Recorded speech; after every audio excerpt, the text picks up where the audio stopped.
Okay, so normally this should work. If someone online can confirm that they can hear me, it's always reassuring. Just put something. Yes, yes. Okay. Can hear you. Yeah. Excellent, thank you.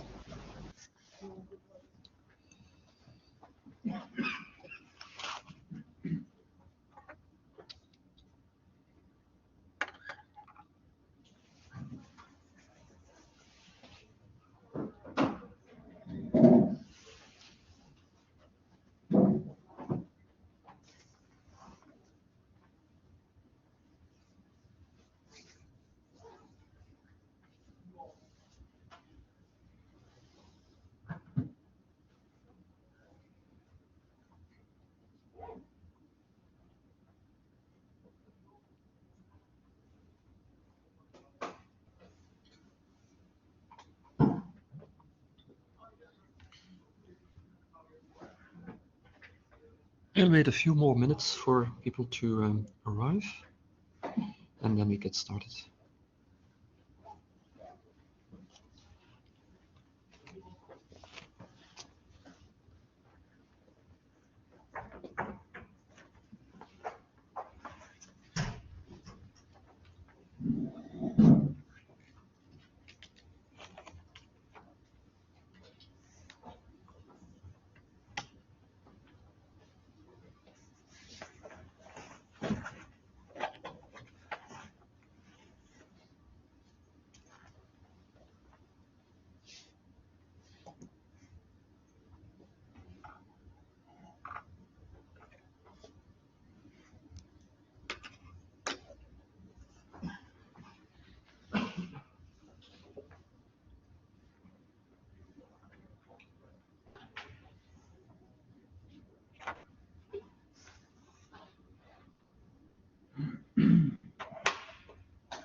Je vais vous l'envoyer par SMS. Tu peux le créer. Tu peux le créer.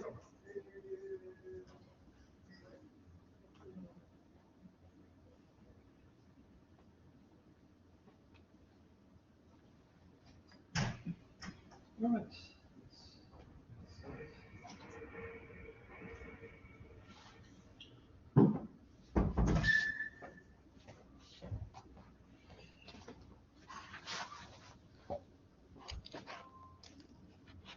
I'll start by sharing my screen.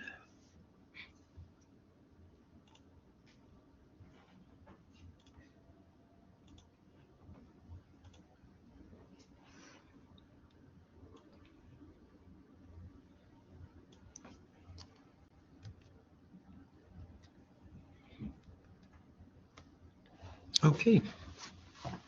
So, welcome everyone to this training, Scientific Python. So this is a VSC training, but still the old logo on the presentation, or the ugly logo on the presentation.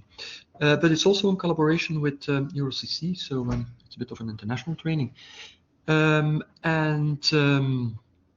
Let's start with a few practical things. So as all my trainings, there is a GitHub repository that hosts material. So you can find the presentation there, so the PowerPoint presentation, also the source code which was used in order to develop the training, with extra material for which I don't have time. So basically, it's probably a useful resource. This QR code points to it, but because that's more convenient for the people online, I'll put the link in the chat. So feel free to clone this repository, fork it, whatever. The material is public domain, so basically feel free to use it. Okay. The second QR code is for our VSC LinkedIn. Always useful to follow us for information about trainings, about events, about things which are interesting to people interested in scientific computing, showcases and so on. So basically, it's always useful to follow us there. Okay, then a number of practical things, some typographical conventions which are used throughout the slides. Some things, but not much. If it's done on the command line, so in a terminal, in the shell, it's rendered on black, and there is this dollar sign in front of it. So that dollar sign, of course, is just a visual reminder that this is a shell command, a terminal command, and of course you're not supposed to type that. It's just there for as a reminder that it's the case. Okay. I don't think there is much in the slides anymore where I directly use the Python shell, so probably this is no longer really relevant. And similar for the IPython interpreter, I don't think there is anything in the slides which uses that, but okay, if there were, then this is a convention. Then apart from that, if there is source code or file names or anything on the slides, then those are rendered in this model-spaced font in order to make them stand out a little bit, so that it's more clear what is just a sentence and what is the source code or the keyword or whatever this is talking about. And for larger segments of code, I use the same font but on a grayish background, just to make it stand out a little bit. And the same for data, only on a differently colored background. So it's visually easy to distinguish between what source code is, what the data file is, just by looking at the background of the code or of the text. Then what you will see from time to time is this ellipsis. Of course, an ellipsis means something in Python, but here it just means that there is not enough screen real estate in order to put whatever should be there. And for code, that typically means that either it was explained on the previous slide, it will be explained on the next slide. It's trivial, and in any case, you can find the complete code simply in the source code repository because it's all there. For data, it typically means, okay, many more lines like these, all very boring, let's not bother. Okay, then the last practical thing. It's nice if this is interactive, so feel free to ask questions at any time. That goes obviously for the people in the room, but also for the people online.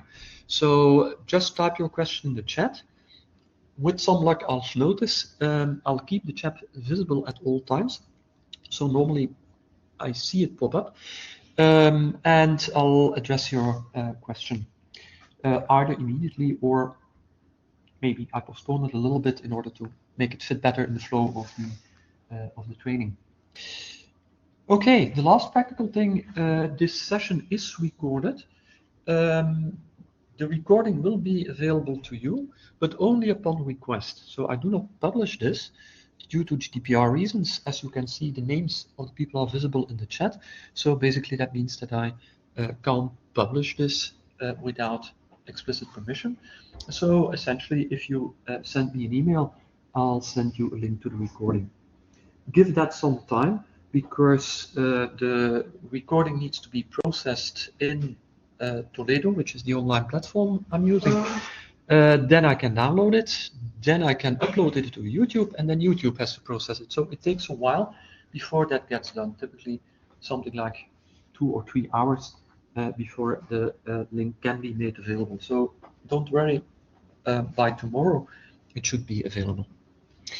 Okay, those were the practical things. Let's talk a little bit about motivation, and let's start with a library which is in a way central to much, I won't say all, but much of scientific computing, and that's NumPy. Okay, so if you look at Python and you use Python out of the box, then essentially it's not that fast. There are papers published about this. Basically, Python ranks pretty badly with respect to performance, even compared to programming languages that are similar in design, similar in spirit, and so on. So it's not the fastest kid on the block. With each new Python version, that is improved a bit, but still it's a fairly slow language out of the box. So is that okay? Is that a problem? Well, yeah, it depends. One of the big advantages, in my opinion, of Python is that you can develop code very fast. It has a very quick turnaround between implementation, testing, fixing, etc., etc. So in that respect, as a programmer, you gain a lot of time. Your time is pretty valuable.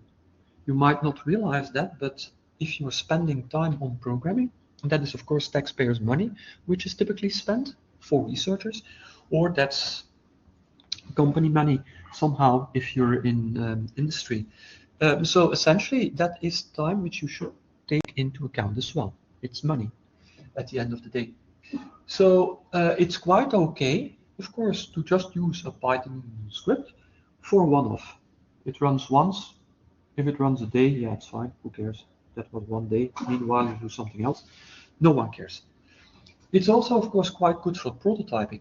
What I very often do if I'm implementing some weird new algorithm, it's not a bad idea to first do that in Python, because again, the development is very short. It's done pretty fast. There are lots of data structures to help you, and then you have a reference implementation, and then it's time to get out your toolbox and do something decent with respect to performance. But that prototyping is quite useful.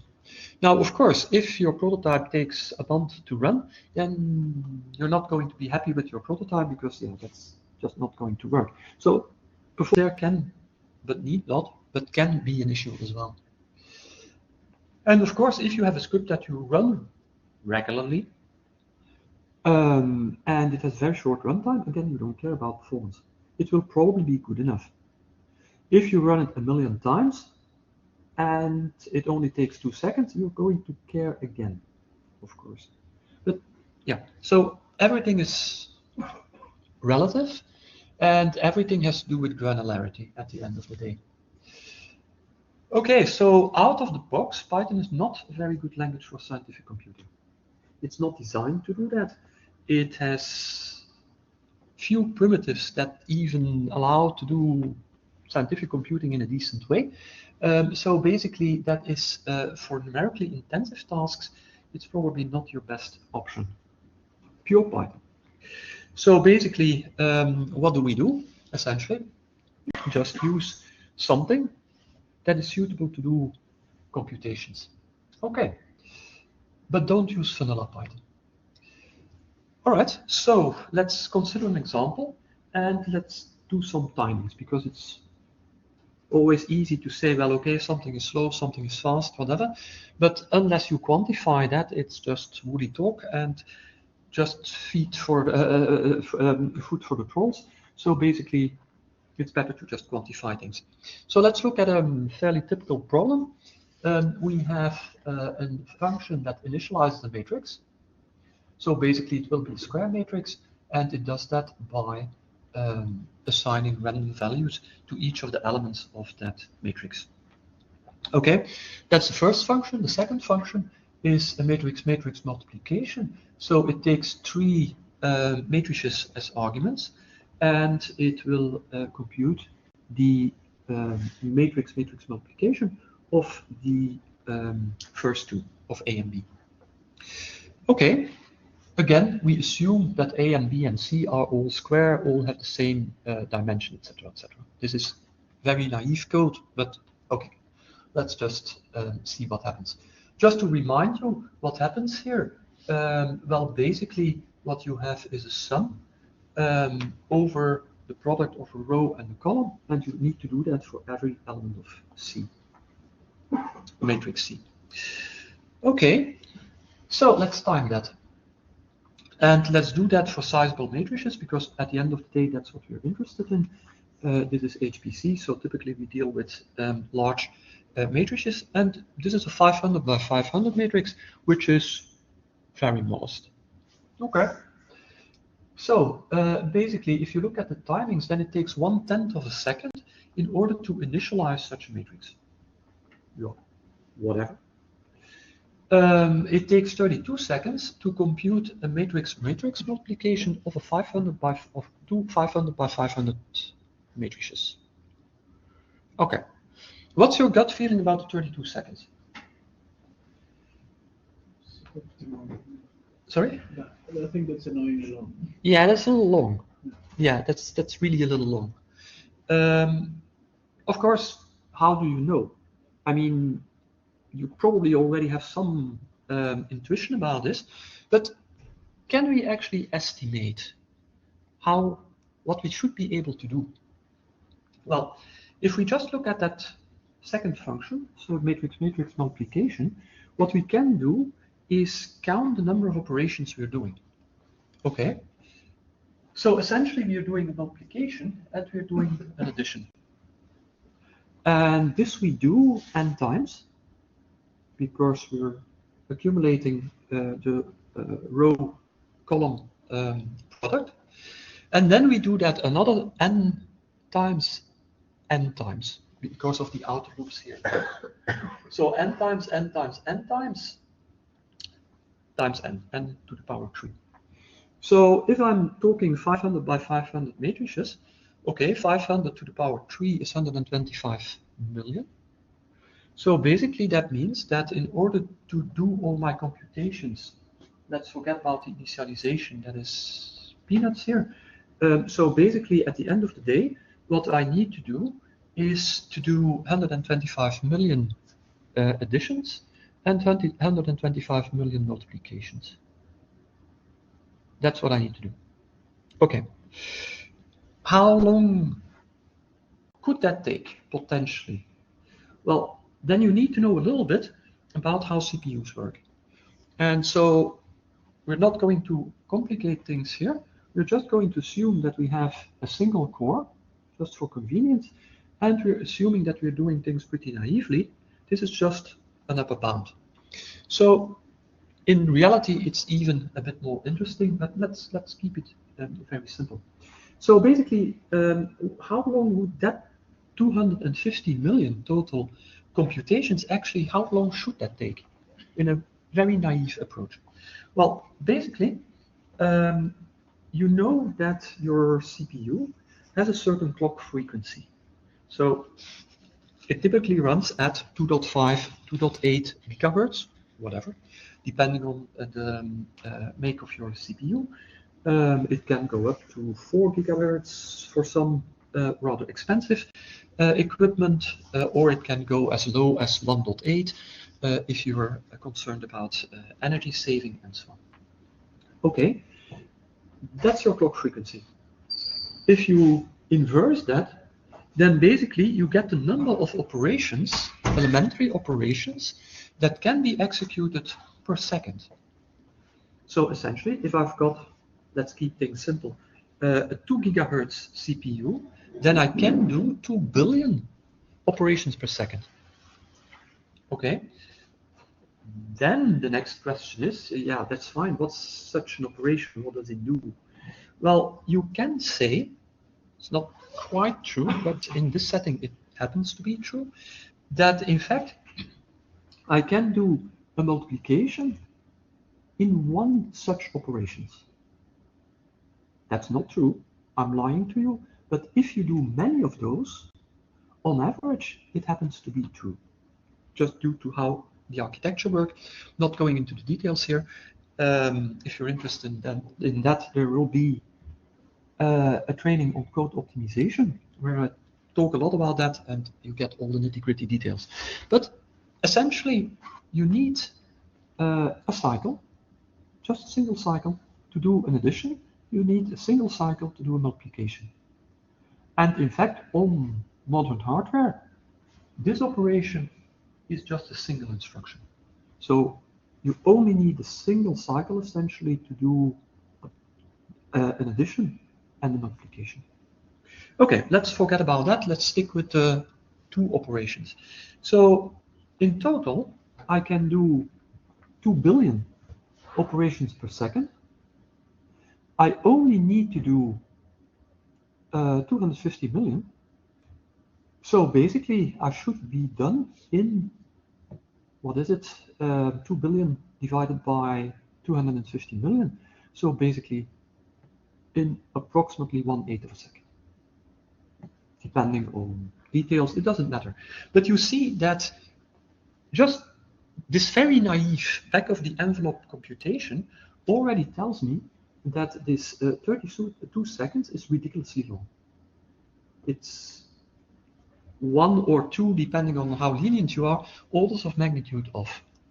Okay, so yeah, that's theory. Yeah, okay, do you believe that? You don't have to believe it. So let's do something else. Let's just implement the exact same thing in C and in Fortran.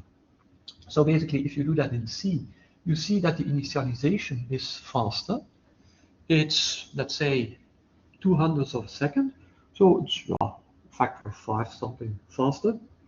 Do I care? Maybe, maybe not. It's just initialization. Maybe I do it only once. But more importantly, the matrix-matrix multiplication only takes 1/2 a second. So that's a lot less. So clearly, I multiplied the two same matrices. So very clearly, Python is ridiculously slow on this particular operation, in this particular function. Okay, if I do the same thing again in Fortran, you see that the initialization is a little bit faster, just a couple of 20% or something, a bit less even.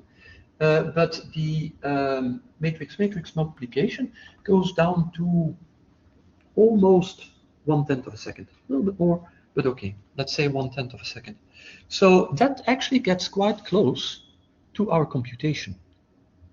Remember, that was 2 billion divided by 250 million. So basically, we're getting close.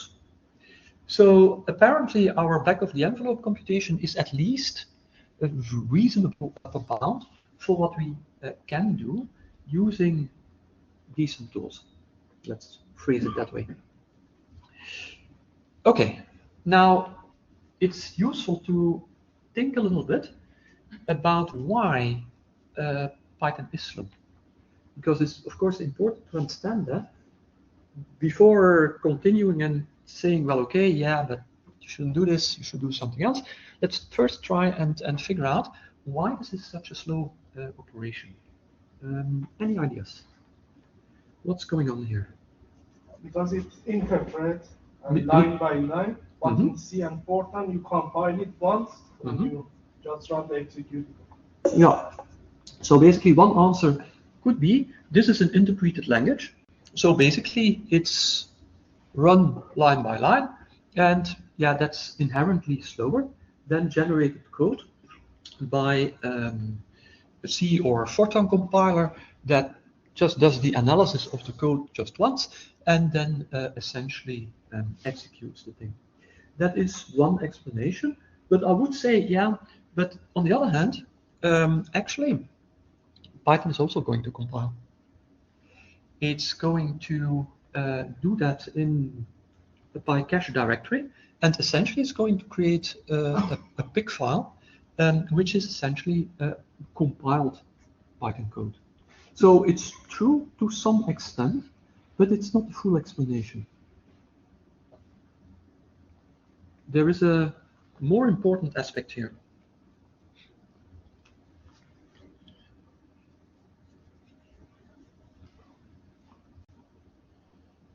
The more important aspect is that I have been lying to you. Well, I've not been lying to you, I've been deceiving you. Because I've been talking about matrices. Okay? Now, we all know what matrices are. Those are mathematical constructs where each element of the matrix is typically a number, either an integer or, in this case, most likely a floating point value. Okay, that's one thing. The other thing is that if you think of a matrix, you think of something that is stored very nicely in memory, compact everything together. So that's basically how you view a matrix. Okay, that's great. But if you look at the implementation here, you see that this is in fact a list of lists. So that is a representation of a matrix which mathematically makes sense. Each list represents a row, and you have a list that collects all the rows together, and you have all your elements of your matrix, and you're done. So mathematically, nothing is wrong. This is a usable, albeit not necessarily useful, implementation of a matrix. Okay, but under the hood, these are Python lists. Now, there is a big distinction between programming languages in the sense that, for instance, in C or in Fortran, or in MATLAB, or in R, or whatever, typically, if you have an array, then basically all the elements have the same type. However, a list in Python, elements can have any type. I can have a list that consists of an integer, followed by a string, followed by a list, or a dictionary, or whatever. I can store anything I want in a list. Yeah, right, but these contain only numbers, so what's the point? Yeah, that's true, but Python can't know that these are all only numbers. So what's actually happening?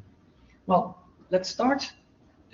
The only thing which interests us at the end of the day is this expression and the loops around it, but basically we should have a look at this expression. Okay, so if I read it from right to left, the first thing I do is looking at A. Okay, A is some object, and I'm applying the square bracket operator to it, so the index operation to it.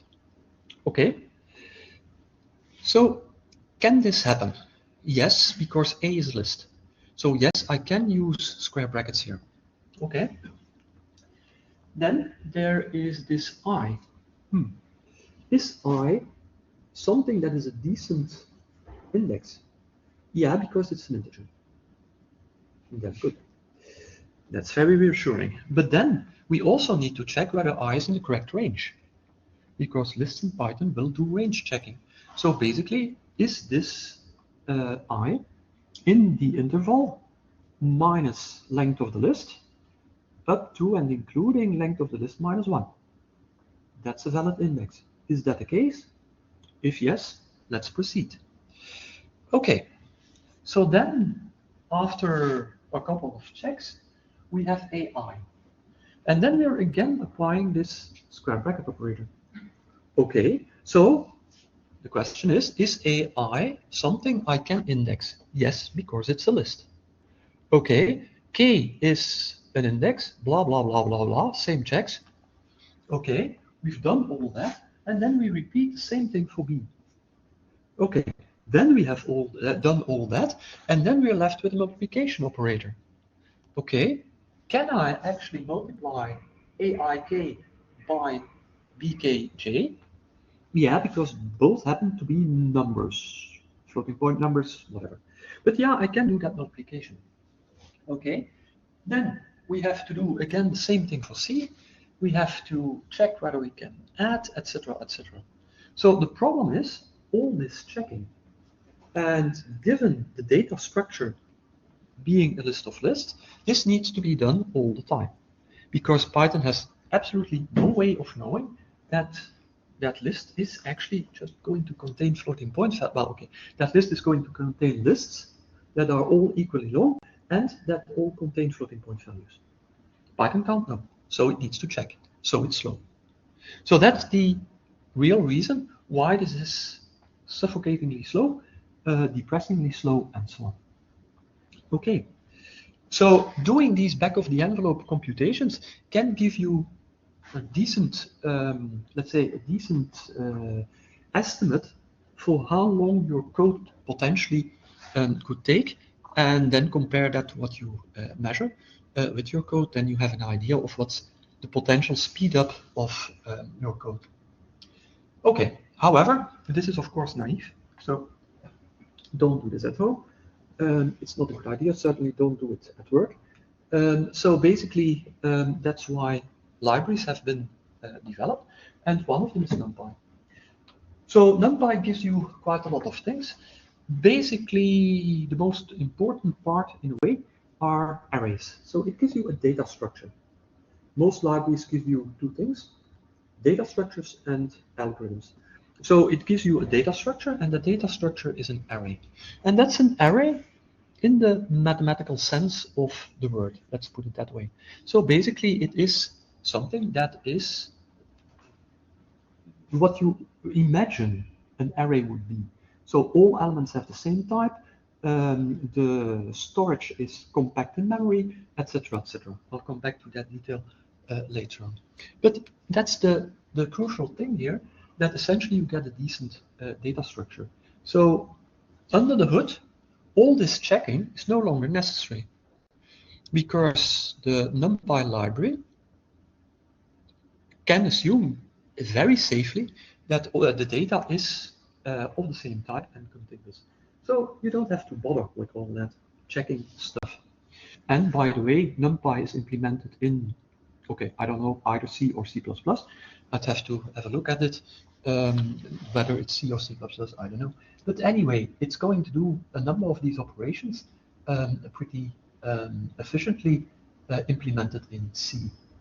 The other thing is that it has matrix operations like our matrix multiplication.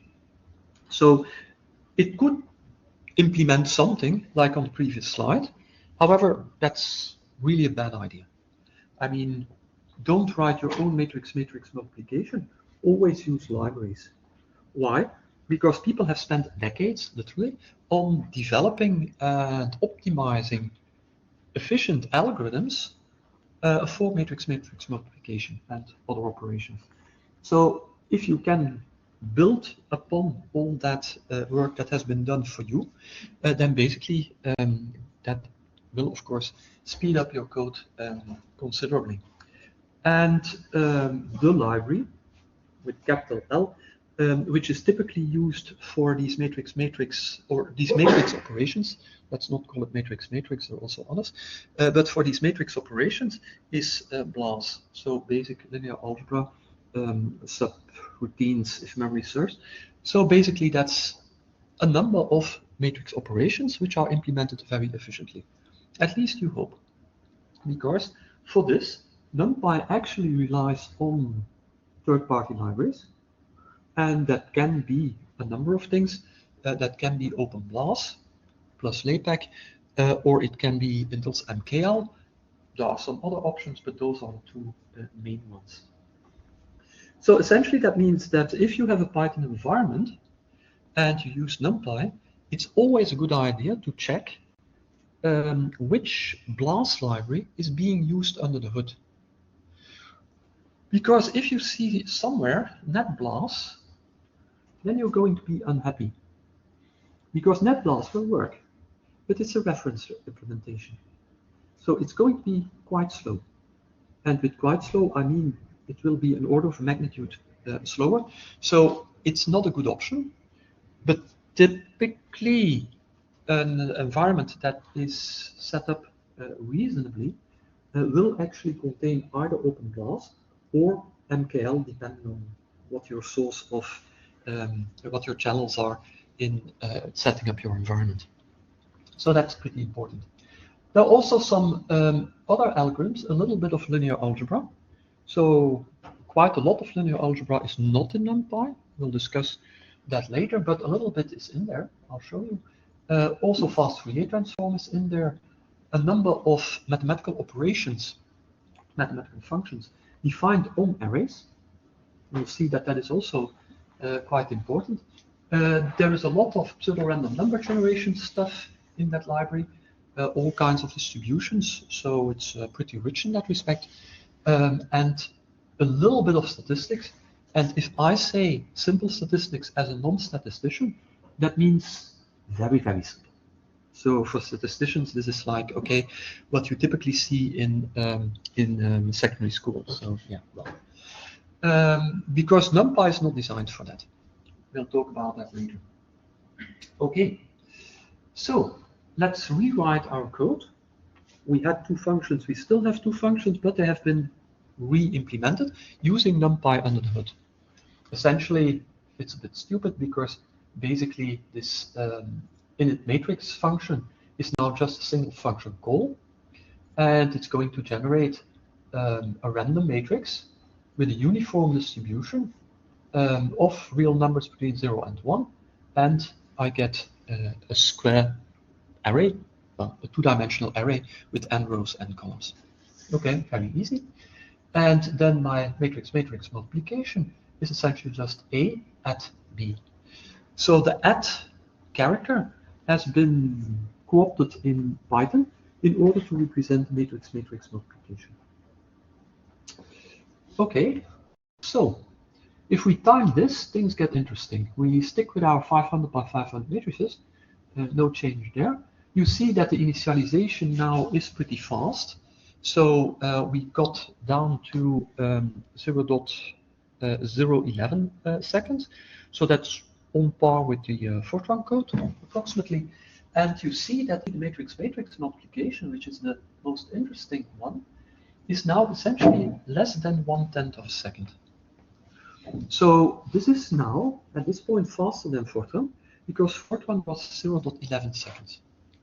So we got this faster than Fortran just in Python. Yeah, okay, not just in Python. Of course, we're now using NumPy. So under the hood, we are using C and we are using BLAS, because this is a typical BLAS call.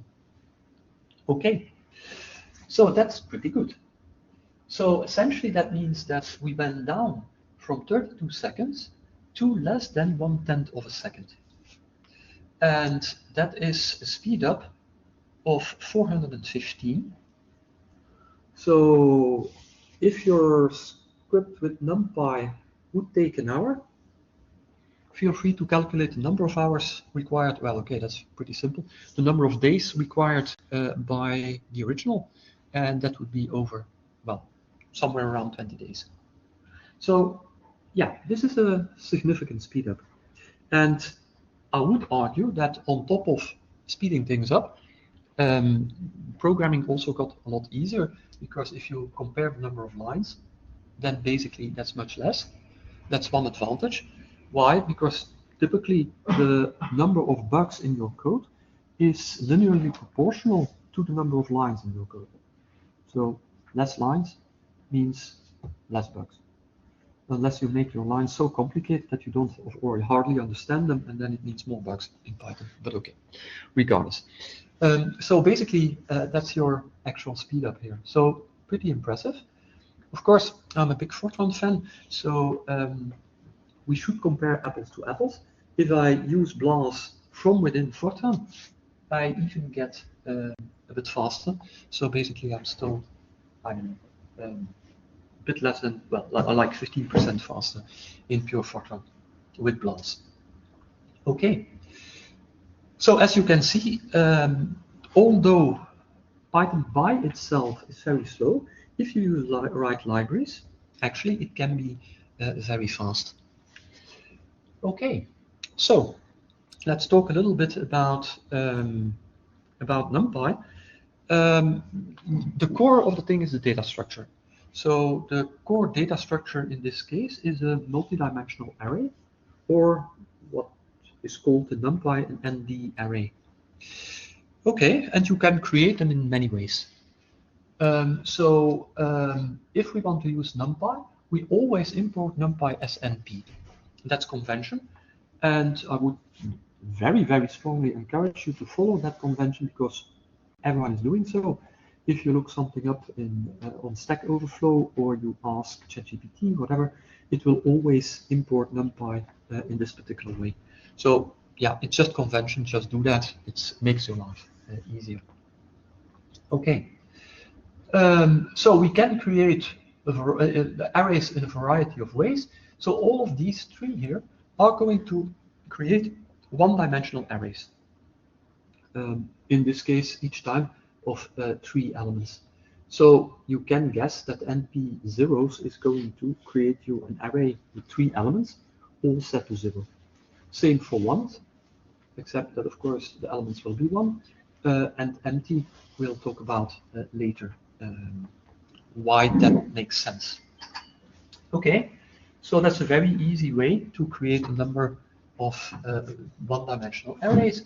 And of course, you can do the exact same thing for multi-dimensional arrays. So in this case, for 2-dimensional arrays, the difference is rather than a number of elements, you specify a tuple. The first element of the tuple is going to be the number of rows. The second element is going to be the number of columns. And you can have multi-dimensional arrays, so 3-dimensional, 4-dimensional, 5-dimensional, etc., as much as to your heart's content, essentially. There is likely an upper limit. I have no idea what it will be. So typically, it's not a limit you encounter. Okay. Remember, this is a tuple. That's why there are double round brackets here. The outer round brackets are, of course, just those of the function call. The inner ones denote that we deal with a Python tuple. Okay. There is one exception to create a 2-dimensional array, and that's this function here, npi. So that takes just a single argument, and you might wonder, okay, what's the point here? Basically, this creates an identity matrix. And of course, by definition, an identity matrix is square. It has the same number of rows and the same number of columns, so you only need to specify one number in order to get a square matrix. Yeah. Okay. It's not rocket science, but you need to know what that I means. For those of you who are familiar with MATLAB, you will recognize these functions. You have the exact same functions in MATLAB, essentially. That is not a coincidence. A lot of NumPy has been modeled after MATLAB. So that makes sense. Are there people who use MATLAB at this point? One? Okay, you are a dying race. Yeah, yeah. Sorry, it's just something I noticed. Can't help it. I don't. I have no objection to MATLAB. Don't get me wrong, but I'm just noticing that popularity is slightly waning and keeps on waning. So basically, yeah, whatever. But I will point out differences and let's say things you need to be aware of if you come from MATLAB background, because that typically, not always, but typically also applies to people who come from an R background. Are there people who use R? Okay, you are not a dying race, so let me reassure you. Yeah, so basically there are again. I guess this is the Python class, not the C. No, this is not C.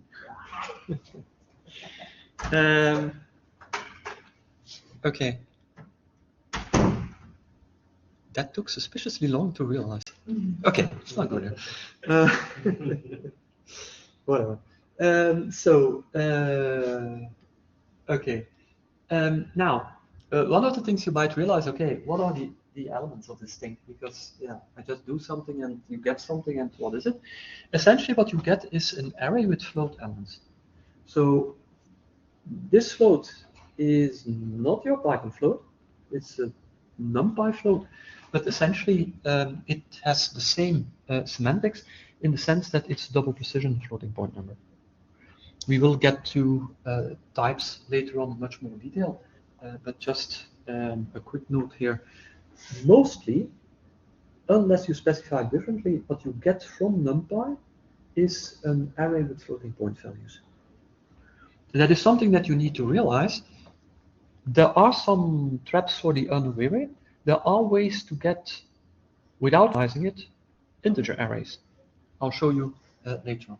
So, but in general, you can assume if you just create an array, it's most likely going to be a floating point array. Okay.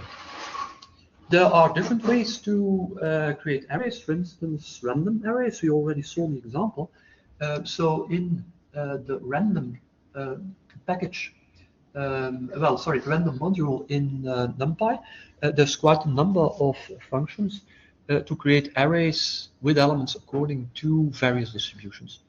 So this is again the uniform distribution, but there is also normal distribution, there is a Dirichlet distribution, there is a gamma distribution, etc., etc., etc. More distributions that I would know what to do with as a non-statistician. So they're all there. And depending on the particular distribution, you have to provide certain parameters. So for instance, for normal distribution, you would have to specify, okay, what's the mean value, what's the standard deviation, and you get the appropriate distribution. And then the last element here is, of course, again, the dimension of the array or the shape of the array I'm creating. So in this case, this call would create an array with 2 rows and 3 columns. Okay. Then there is yet another way to create arrays, and that's just by specifying a list of numbers. So if I specify a list, I get a 1-dimensional array. If I specify a list of lists, I get a 2-dimensional array. So to quickly create a small array, this can be quite convenient. Of course, all these inner lists need to have the same number of elements, because otherwise, yeah, things don't work. You get, of course, an exception. Okay. Typically, you also want to read data.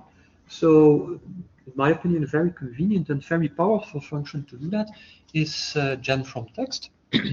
And that will assume that you have a text file which contains all the elements of a row on one line and a new line for each row where the elements are separated by spaces. So that would be the data format essentially. And gen from text has 20 million options in order to fine-tune that. So you can say, okay, yeah, but my text file, the elements are actually not separated by a space, they are separated by something different. A column or a semicolon or whatever, but you can all specify that. You can also say, well, okay, yeah, there is some header information, there is some footer information, please forget about that. So it's a very rich function. If you look at the documentation for that function, then you see that it has quite a number of options.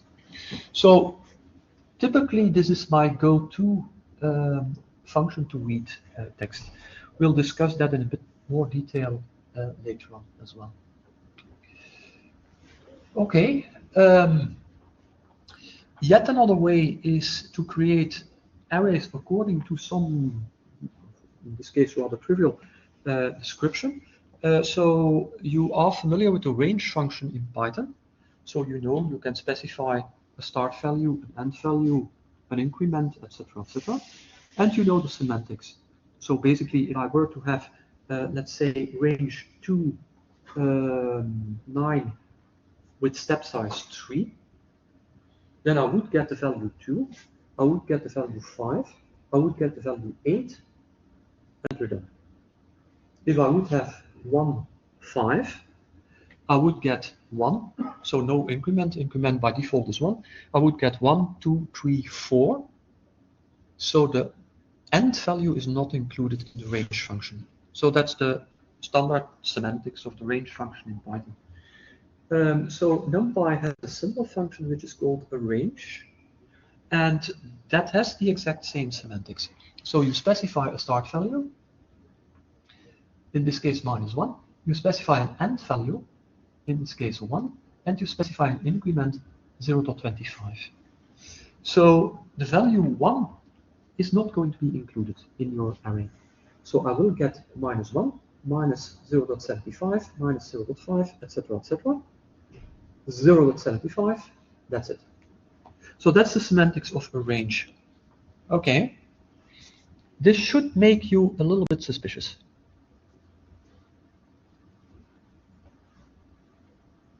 I get uncomfortable when I see this function.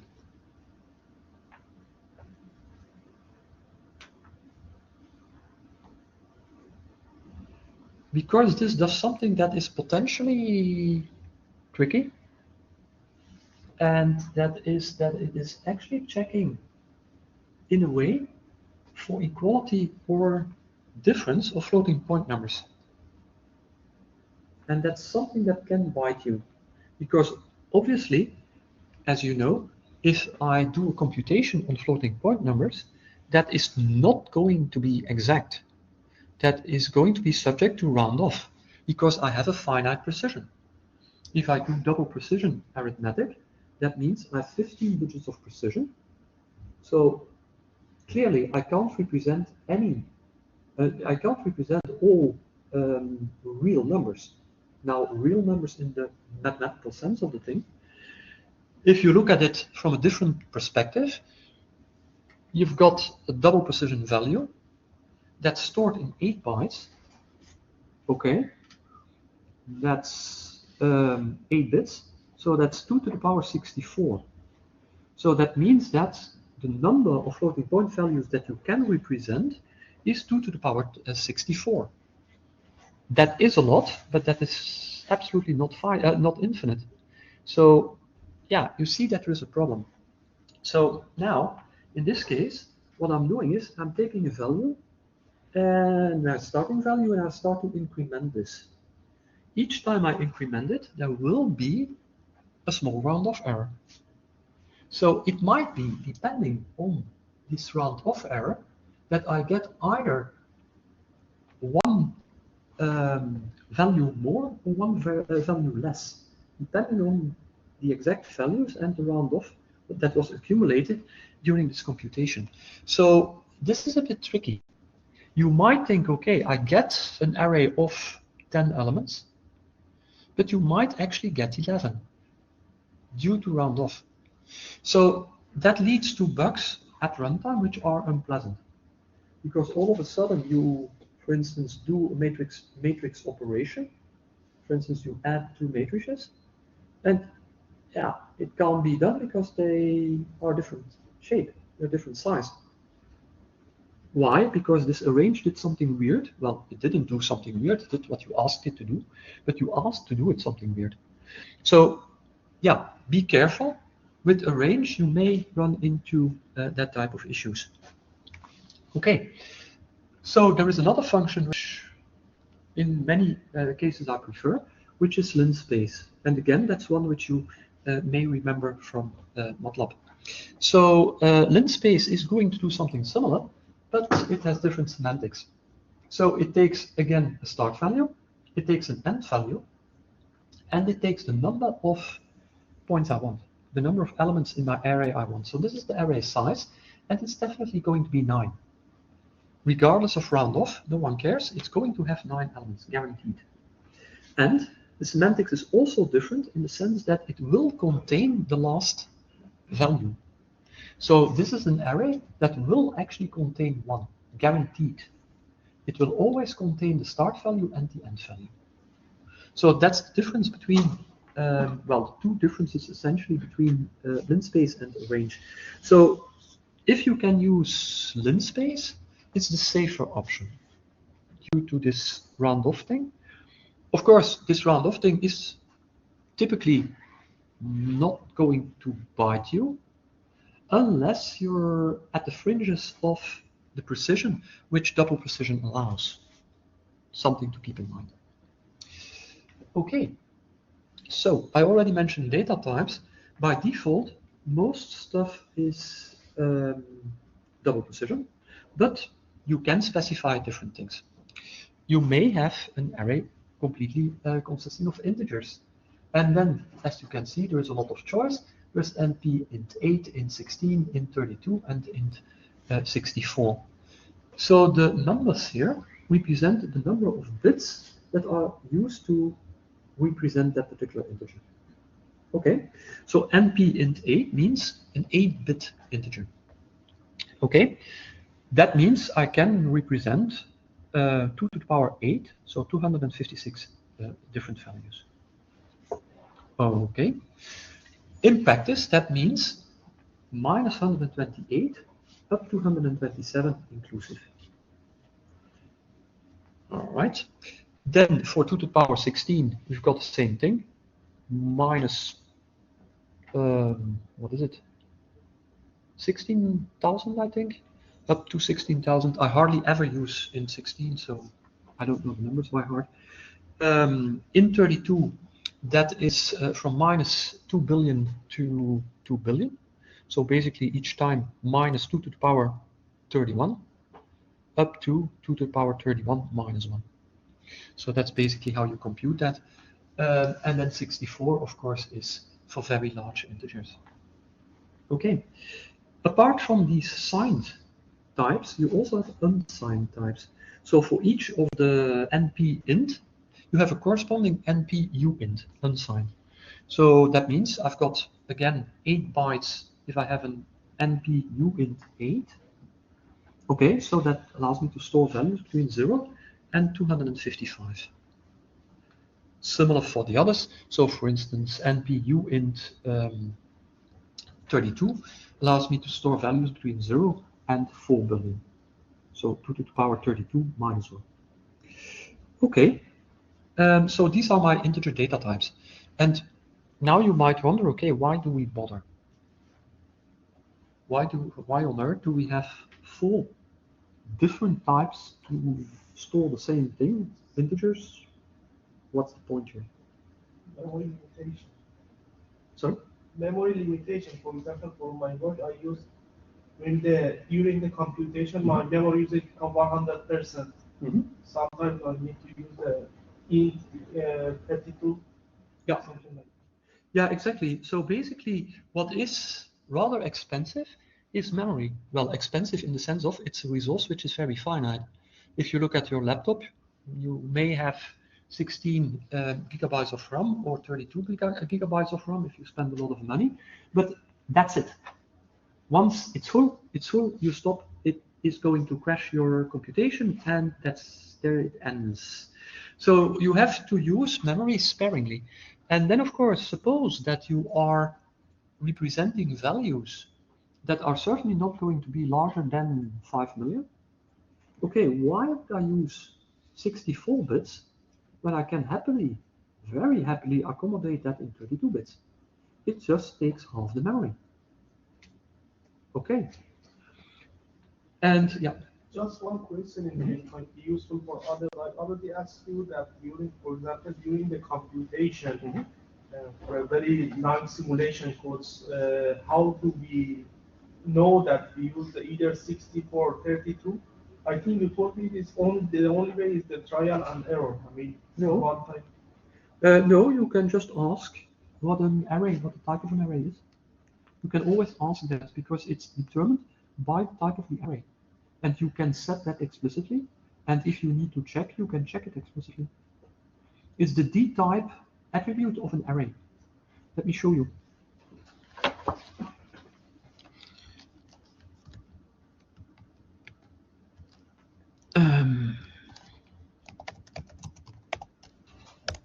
Let's start JupyterLab.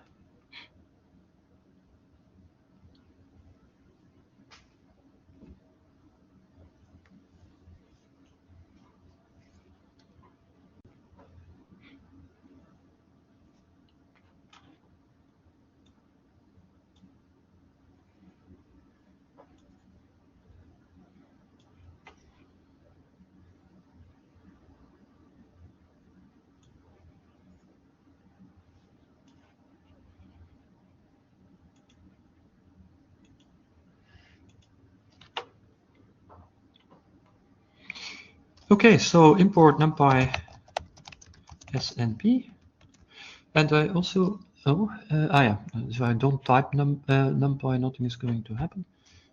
It's a bit hasty. Okay.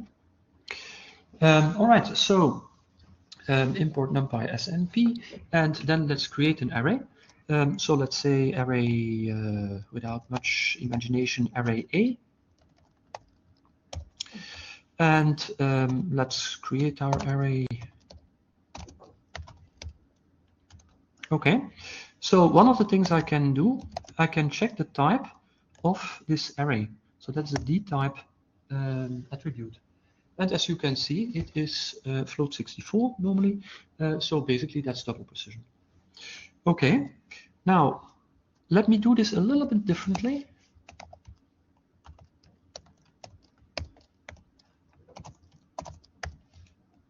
Okay, what's the dtype of B going to be? What do you think?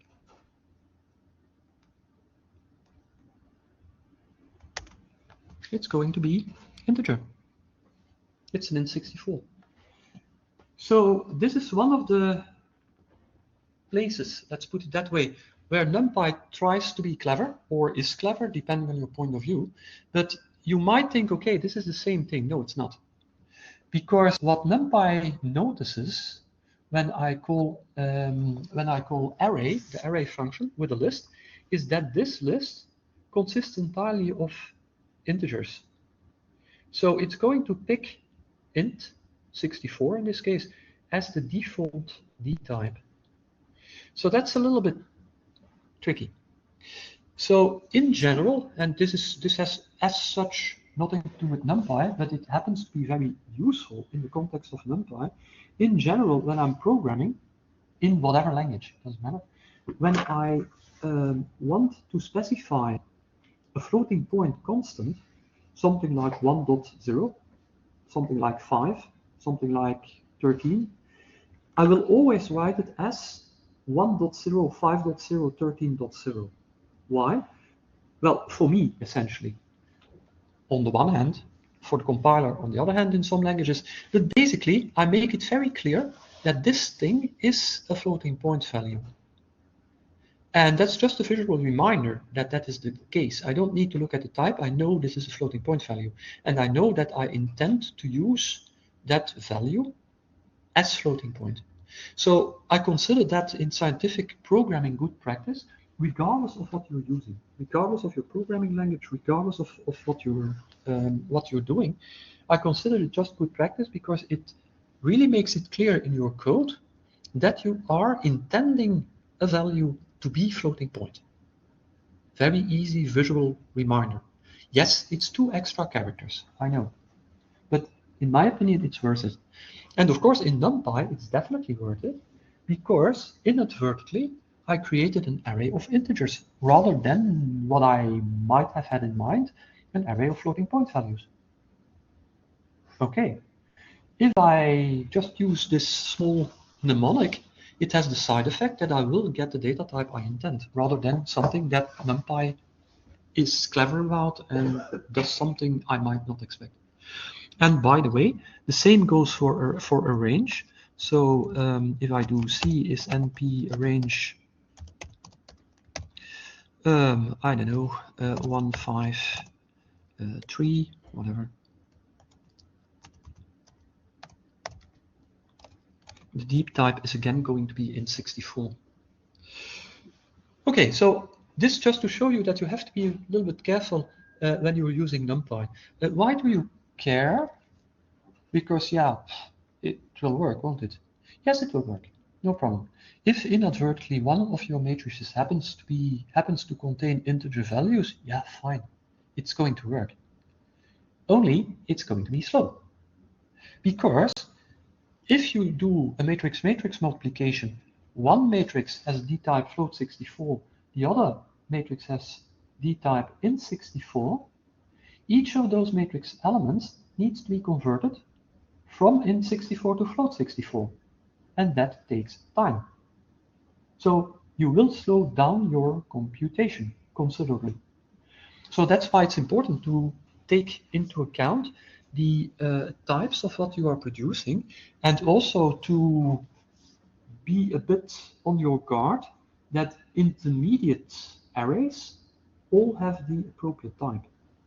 That you don't get typecasting, as it's called technically, so a type conversion where you can avoid one and shouldn't have one. So that's quite important. Okay, so it's not trial and error. It's just a matter of specifying what you want. Of course, I can be very explicit. So basically, I can happily do something like D is NP array 1319. D type is NP float 32, for instance. And now, if you look at the D type, then it is exactly what I ask. It's a float 32. Okay. So almost all functions in NumPy that create arrays allow for such a D-type optional argument. So you can always get the type which you need, which you want. Yeah. Again, why you would choose float or integer, but yeah. How do you know upfront whether you want to go for 64, 32? Yeah. Okay. So the question is, the distinction obviously between integer and float is clear. Float represents real values, integers represent, yeah, well, integers. What more can one say? So the question is, yeah, okay, that's clear. That's mathematically clear. That's clearly obvious. But how do you choose between int64, int32, etc.? And the same for floating point values. Let's first talk about integers. So basically, it depends on what your maximum value is going to be. Your maximum value, your minimum value. What's your range? And if you're sure that your range is limited, for instance, let's take a very concrete example. When you actually use NP uint8, for instance, if you're dealing with a color space that's specified by a value for a value for red, for green, for blue, both between 0 and 255. You know that you can't have a color with an integer that's not one of those 256 values. You're 100% sure of that because that's basically how a color space is defined. Similar, if you look at, for instance, a wave file, so WAV, which can be used to store sound, again, the amplitude is in fact just a value between minus 127 to minus 128 to 127. So essentially an NP int8. So if I'm sure that I'm dealing with wave values, that I'm dealing with colors, why would I use anything else but an int8 or uint8? So that's one answer. And of course, the same applies for other things. For instance, suppose that I'm doing a simulation and I've got, for instance, I'm simulating a grid and each grid can contain multiple particles, but I don't know how many. Yeah, that's going to be an unsigned value because it can have 0 values, it can't have -1 value. And then it depends on how many particles can occur on the same spot in my grid, on the same at the same grid coordinates. And of course, depending on whether I need to set a limit due to memory constraints or not, that will limit the size of my simulation as well, because that will limit the total number of particles that I can actually simulate. So it's that kind of considerations which will determine the data type to use. For floating point, there is an additional thing to note, and that again has to do with how CPUs work. Again, for the details, attend code optimization later this year, academic year. But basically, you can do floating point operations on single precision, so 32 bits, typically twice as fast as on double precision. So you get a performance advantage there as well. But again, the details at this point don't matter. that depends on vectorization and so on, which, by the way, NumPy does. For those who know what vectorization is, NumPy is vectorized. So it will do multiple operations in one cycle. Oh, shit. This was not the plan. I should have gone here. Okay. Is this more or less clear? It answers your question. Okay. Yeah. Additional Just question? one small question. I understand that you told us that what is the range. For example, Yes. A multiplied by B, we check it step by step. What is the range of the, for example, C? And based on that, we consider to use which data, both for A, B, and C. And the thing is, in here is that I think I heard from you that, for example, float 32, it has a limited range to power of 15. Yeah. Digits, for example, something like this. Mention it in a minute. Yeah. Yeah. But for the 64 is different. And for the 32, after this range finished, I mean, it generates joint key numbers. I mean, something random. Yes. After this precision. But 64 has the actual numbers.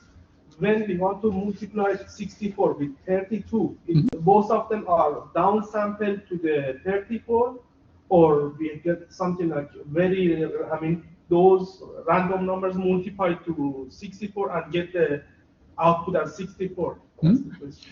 Okay, so essentially the question is, how is arithmetic done by a CPU when you mix precision?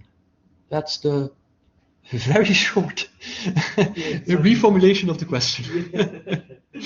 Okay, let me first talk a little bit about the floating point types, and I'll address this. So basically, we also have quite a number of floating point types.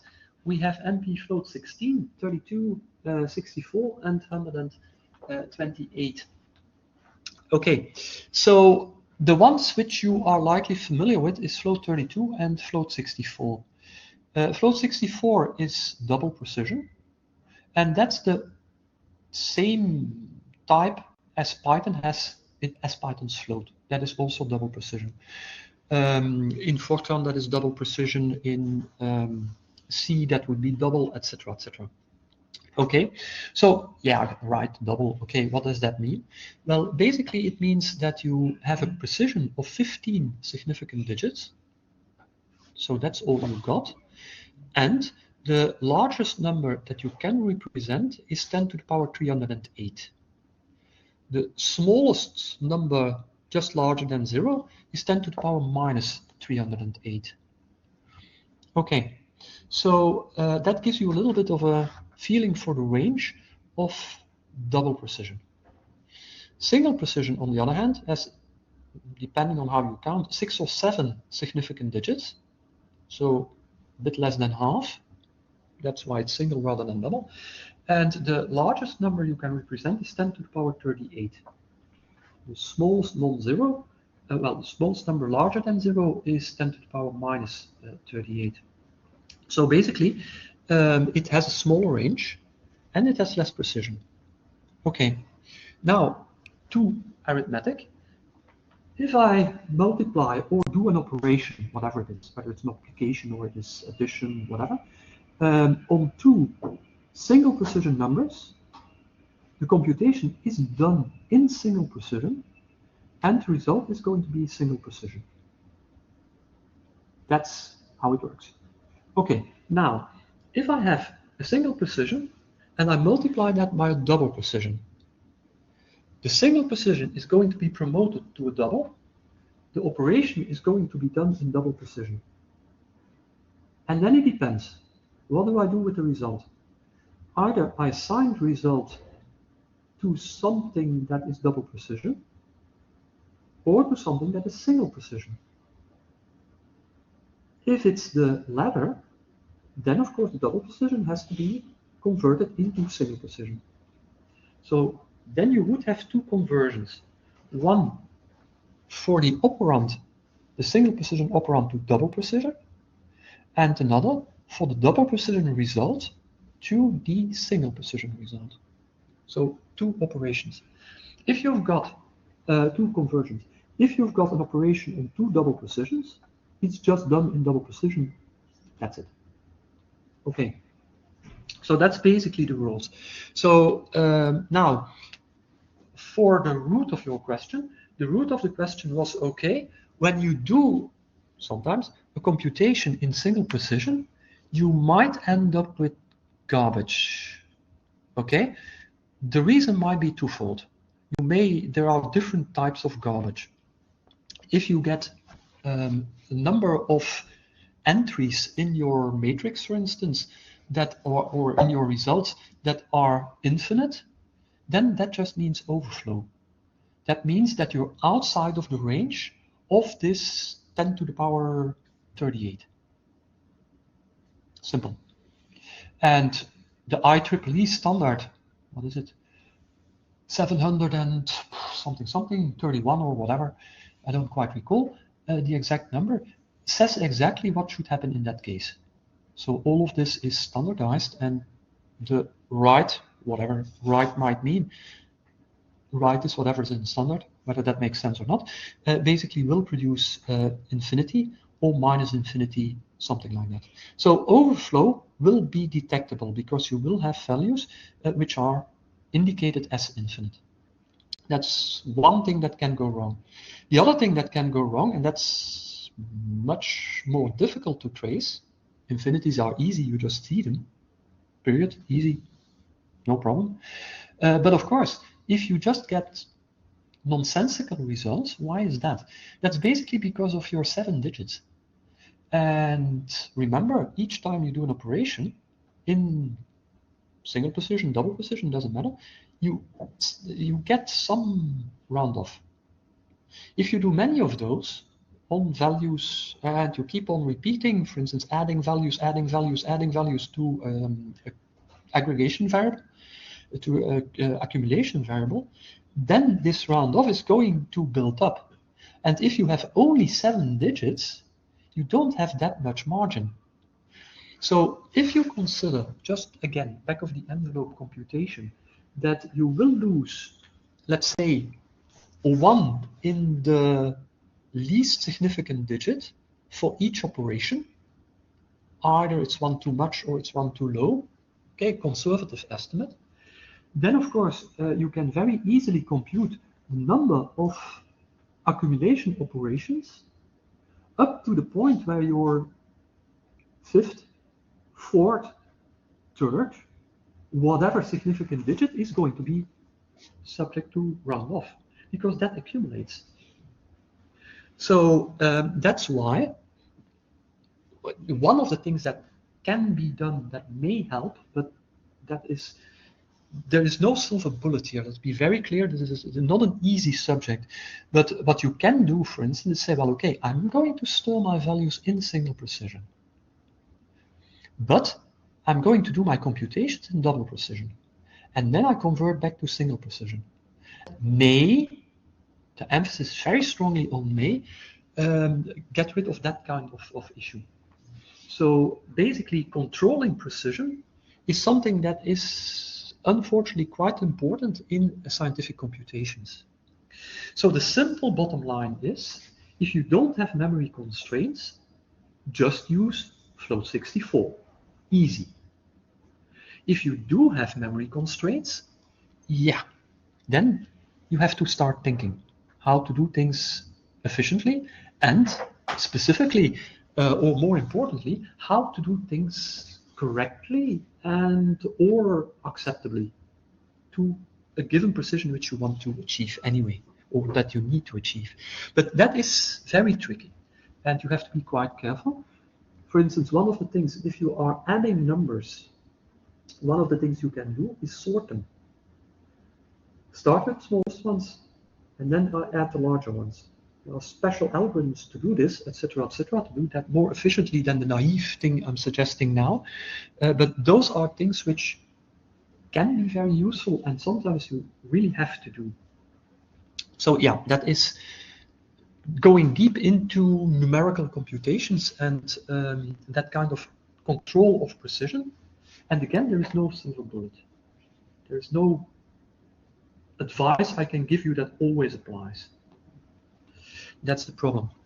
I want to say a little bit more about the single precision versus double precision, because I already mentioned that on CPUs nowadays, and that likely means that I have to plug in my power supply.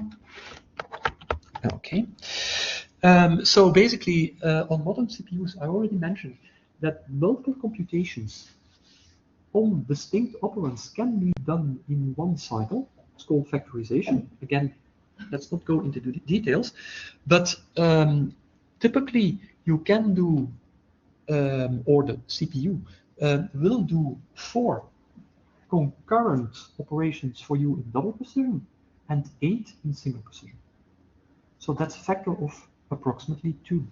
So if you can get away with single precision, with respect to the precision of your computation, it will be faster. So that's one argument to use single precision if performance is a concern and if precision is not an issue. But that's a balancing act. But there is also a second reason. Because if you think of performance, what you mostly think of is, of course, the number of operations that happen per unit of time. So essentially, how fast is your CPU? And of course, that's important. And that's at the end of the day what happens. But what typically happens is that the CPU just doesn't get enough data to reach its full potential. It is part of the time just waiting for data to arrive. Wait, what? Well, okay, you've got your CPU, you've also got your memory. Your data is stored in memory. That means that if I want to multiply 2 matrices, I'll have to get a row of one matrix, a column of the other matrix. It needs to go to the CPU. There the new matrix element can be computed, and that needs to go back to the memory. Okay. Sorry? Question. The problem with the sound. Okay. I hope not.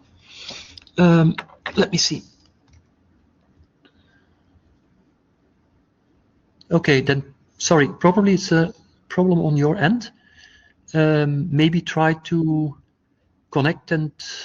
it's solved. Okay, excellent. All right. So now I lost the thread of my... I lost the flow of the thing. Right. So okay. So basically, you have all this transport of data, and in fact, for most scientific code, that's where your bottleneck is. Not so much in the processing, the raw processing power of your CPU, but rather in the time spent on getting data from memory to CPU and back again. So memory bandwidth, amount of data you can transport per second, is finite. So there are quite a number of constraints there. And then, of course, you see that actually using single precision has an additional benefit, because single precision is only half the size of double precision. So essentially, if I just look at bandwidth in an abstract way, for single precision, my memory bandwidth is double that of double precision. Okay, that can be very significant. And of course, similar for the integer types. So the other reason, let's say, for besides factorization, for considering different types is indeed memory transport. Okay, yeah, I need to tell you a little bit about float 16 and float 128. So float 128 actually operates on 96-bit floating point values. That dates down to the very old days when you had CPUs and mathematical coprocessors. You're all way too young to remember, sorry, but I do remember I had such a thing. So basically that is old hardware which really no longer exists. But the point was that there was hardware support for this 96-bit representation of floating point values. That has since long disappeared. And you can still work with these 96-bit values, but it's going to be slow. So it's considerably slower than double precision. So don't go there. You, of course, get a little bit of extra precision, but it's probably, if you need that precision, there's probably a better algorithm to use rather than trying to hack it with this type, which is just a little bit larger. So I'd say forget about float 128 unless you have a very, very, very good reason to use it. But remember, it will be slow. Then there is float 16, and of course, that has been added quite a while ago when there was when GPUs started to use half precision, so 16 bits in order to represent a float. The problem is that by now there are 2 or even 3 16-bit formats. So using this directly with your GPU, if that's your purpose, is probably going to bite you, because it might be that it's a brain float rather than a float FP16, etc. So you have to be a bit careful there. So if you're thinking, okay, I'm going to use NumPy in order to deal with my data which goes to the GPU, don't. Just use the PyTorch or TensorFlow tensors. They're made for it, and you're sure that the data type is compatible and that you don't get issues. Also, the float 16 is quite slow. So you might think, okay, it's half, yeah, but there's no hardware support on CPUs. So it's going to be slow. So again, it doesn't make that much sense. Okay. So the default is float 64 in general. So for that, maybe I should also say, one of the things you have to be a little bit careful about is integers, because it used to be the case. I'm not entirely sure whether it's still the case, but if you use Python on Windows, it will actually default to int32 rather than int64 as it does on Linux. I'd have to check whether that's still the case. But if it's the case, you need to be aware, because if you want to run your Python scripts regardless of operating system, then it's good practice to just specify int64 if you rely on it. Then you're sure that you will get int64 everywhere. Okay, complex numbers are also first-class citizens. Again, we have a number of them, not that many. In this case, complex 64, 128, and 256. So of course, this is the number of bits for the real part and the imaginary part. So it's for the 200. So that means complex 64 is single precision, which might be a bit misleading if you don't stop and think. There is NP-bool. Each Boolean value takes 8 bits. That's how it works. And there is character as well, but yeah. I don't see many applications using NumPy arrays with characters. You can do it, and for some bioinformatics algorithms it can be quite useful, but yeah, it's a bit of a corner case essentially. And of course, as I already showed you, you can always specify the D type for whatever data type, for whatever function you're using to create an array. Except for those in the random number module, they don't accept D types. So you need to do conversion by hand later on. Okay, so how do you access array elements? Well, one of the things you can check is the shape of an array, and that's just by using the shape attribute. And that gives you a tuple. It will always give you a tuple. Let me show you. So for instance, if I have a one-dimensional array, I had A, for instance, if I ask for its shape, you see that it is a tuple, but of course it's a one tuple. So just something to be aware of, you don't get a number, you get a tuple. And of course for a two-dimensional array, you get a two tuple. For a three-dimensional array, a three tuple, etc., etc. That's very obvious. Okay. The other thing which you have, and which is also interesting, is the strides. And the array we are considering here is a floating point array, double precision, because I don't specify anything and I know that this is going to default to float 64. It has 2 rows and 3 columns. And these are the strides which I get. So what would that mean? Can you figure it out based on the shape of the array?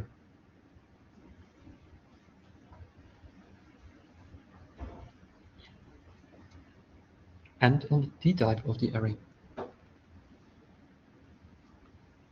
So the D-type is float 64. The shape is 2 by 3.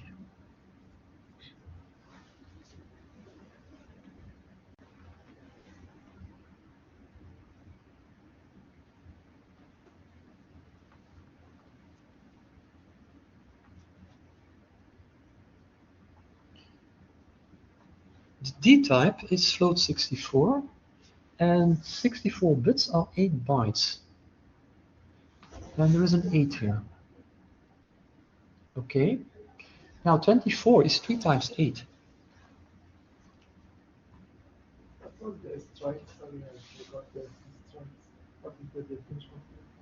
That's what we're trying to figure out. So we're trying to figure out what this actually means. So basically, what it means is, this is the number of bytes I need to move in order to get to the next row. I need to move 24 bytes to get to the next row. And I need to move 8 bytes to get to the next column. Okay, so this tells me a few things which are interesting. Well, one thing which is interesting, it actually tells me how my array, the elements, are stored in memory. And in this case, given that to go to the next column, I only need to move one element, 8 bytes is one value, because it's double precision. So basically that means that my array is stored row by row. So looking at the strides always gives you information about how the memory, how the elements are laid out in memory. So in this case, it is row by row. So essentially you can view this. I don't think I have a slide for that. No, unfortunately not. Sorry, I'm going to do it on the whiteboard. I'm sorry, I apologize to people online because they won't be able to see it. But yeah. I always forget to make a slide about this. We need to do that. Okay. Now the second question is, do the whiteboard drafts work? Probably not. So this might be finished very soon. So basically, if I have, let's say, A11, A12, A13, A21, A22, A23, that's my matrix. Now I have two choices. I can either store it row by row. So I will get A11, A12, A13, A21, A22, A23. And this is a one-dimensional. Or I can do that column by column. So equally well be A11, A21, A12, A22, A13, A23.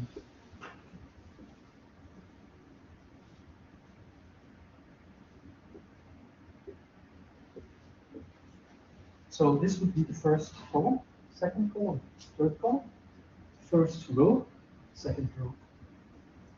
So those are my two options. Okay, we already figured out that by default, NumPy stores arrays row-wise, row major. Those are interchangeable terms. And why is this important? Well, the reason why this is important is that one of the things you want is if you transport data from memory to CPU, that you try to get values which are next to one another in memory. So basically this means it's a good idea to treat this array row-wise. If I have a double loop over indices, which, okay, I probably shouldn't have in NumPy, but okay, suppose I need it, then it would be a good idea that the inner loop is the one over the column index, and the outer one is the one over the row index. Because stuff in the inner loop changes the fastest, so it goes over an entire row, and the outer loop changes the slowest, it goes over several rows. So if I go row-wise, with the inner loop, the column index, then I use one value after the other. So with respect to memory transport, I use values that are next to one another in memory. So that's why it's important to realize how the elements are laid out in memory. Okay, so NumPy by default, easy, row-wise. Okay, MATLAB, column-wise. R, column-wise. Julia, column-wise. Fortran, column-wise. C, row-wise. Okay, why am I mentioning this? Suppose you find an algorithm which is implemented in MATLAB and it contains matrix operations. This is one of the things you need to take into account, because in MATLAB you will see that the row index is in the inner loop and the column index is in the outer loop, which is the right way to do it in MATLAB. So if you just take the MATLAB code or the R code, same thing, and you just translate it one-to-one to Python, then of course you run into trouble. Well, you don't run into trouble, it will work, but it's slower than it could be. So that's why I mentioned this. Okay. So basically, how do you do things with such an array? Well, indexing is very straightforward. You just use square brackets and a comma separated list of indices. Very easy.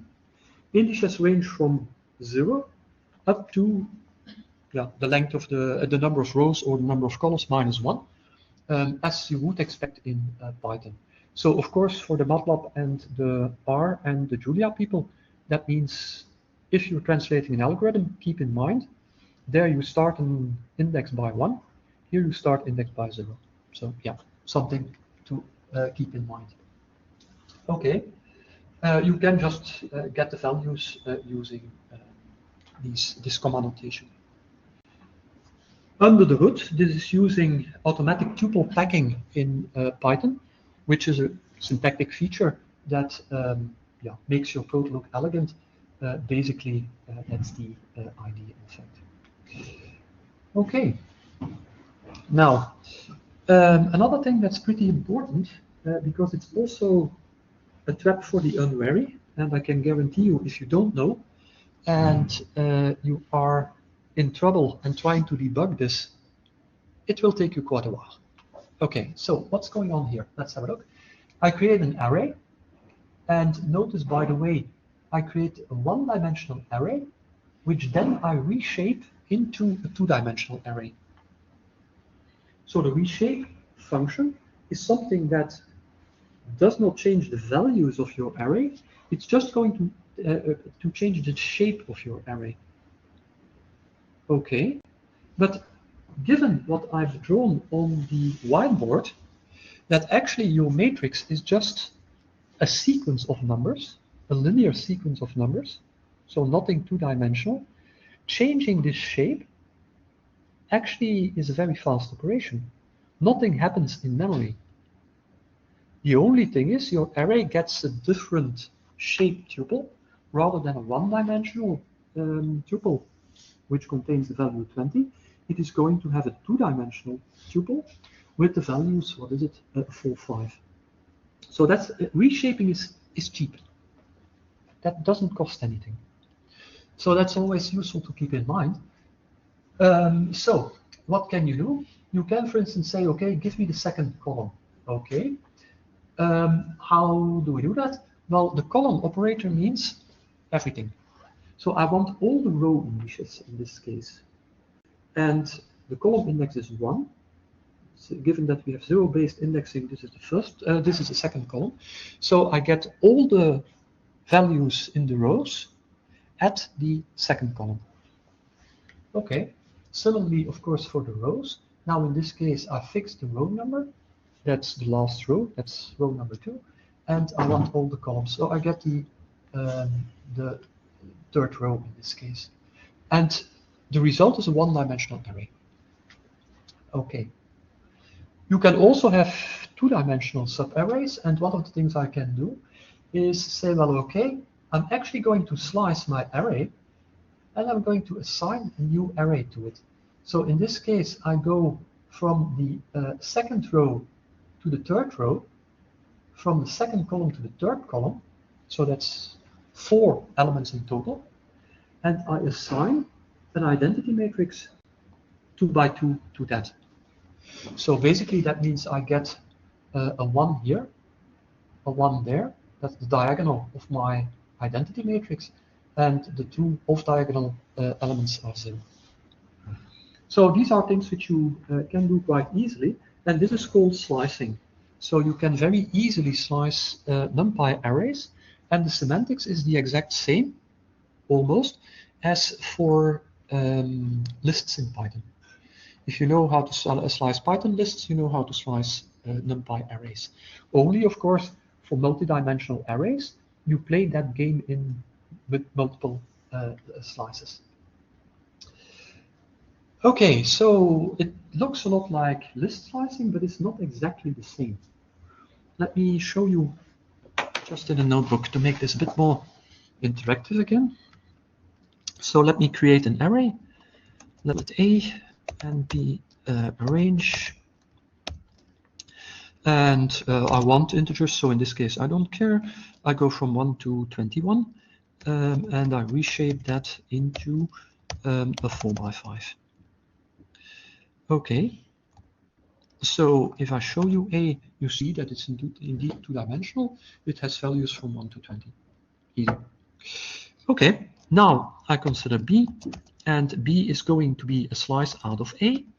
So let's say I go from the second row to the third row, and I go from the second column to the third column. Okay, and B is what you expect. It should contain the elements 7, 8, 12, and 13, if I didn't make any mistakes. Oops, sorry. Come on. And as you can see, that's indeed the case. It's a 2 by 2 matrix. Okay, seems all pretty plausible. No problem here. Okay, now let's do something. Let's assign to, for instance, the first element. Oops. That should be capital B. Okay, why is my shift key not working? Did I? Ah, yeah, okay. I pressed caps lock by accident.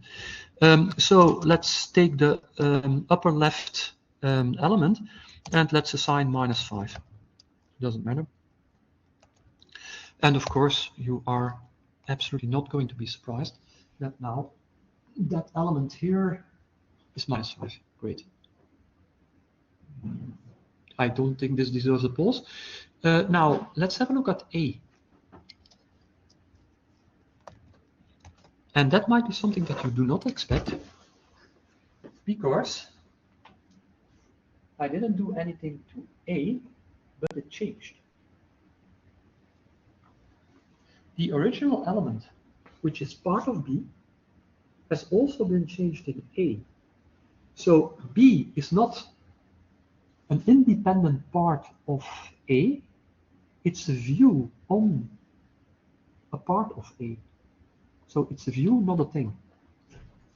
So that is something to keep in mind, because this is something that, at least for me, is counterintuitive. I expect normal behavior to be if I change something? That something is changed and not anything else, because I don't do anything to A, why should it change? Okay? So this, of course, is pretty weird. And of course, this may lead to very interesting bugs, because all of a sudden A has changed, you didn't change A. Here it's quite simple because it's just 2 lines of code. But imagine a very long script. And at the end of the day, you look at some matrix and suddenly it contains values where you think, okay, where does that come from? I never changed that. And meanwhile, things may have happened with that matrix, computations, which all of a sudden don't make sense anymore. Okay, so if this is so counterintuitive, if this is so tricky, why did they do that? Why did they implement slicing in this particular way? Any idea?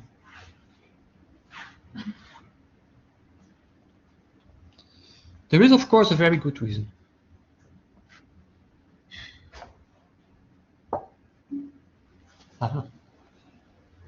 Memory, yes. Yeah, to reduce memory usage could be an argument. But there is another argument.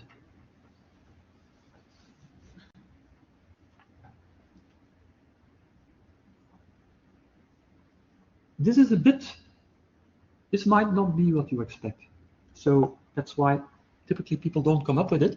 But basically what happens if I really copy values, suppose that this would do a copy. What would happen is that the matrix elements which I want to copy are transported to the CPU and back again to a different location in memory. So copying something in memory is something that always goes to the CPU. So your data flows from memory to CPU and back again to memory. Now remember what I said about bandwidth, memory bandwidth, and the fact that your code is often bound by that bandwidth, it's memory bound. This is potentially an expensive operation. So if you can avoid that, you should. And that's the design philosophy of NumPy. By default, memory transfer is avoided. Okay. But the price to pay is behavior which is counterintuitive, which you really cannot know unless you read the documentation, or which you really cannot know unless you spend 5 hours debugging something very, very weird. Okay, so of course, that's one use case. The other use case is that I really, really want a copy. I can also get that, of course. I can do, what is it? Let's do the same thing here. And I copy this. So now C is what you would expect. Let me modify C. As you can see, C is modified. A is still the same. Okay, so copy is on request. View is by default. For many NumPy operations, not for all. So you would have to check the documentation to be sure whether you get a copy or whether you get a view. Mostly you get a view, sometimes you get a copy. Okay, reason, performance. But price, potential bugs. Difficult to find. Okay.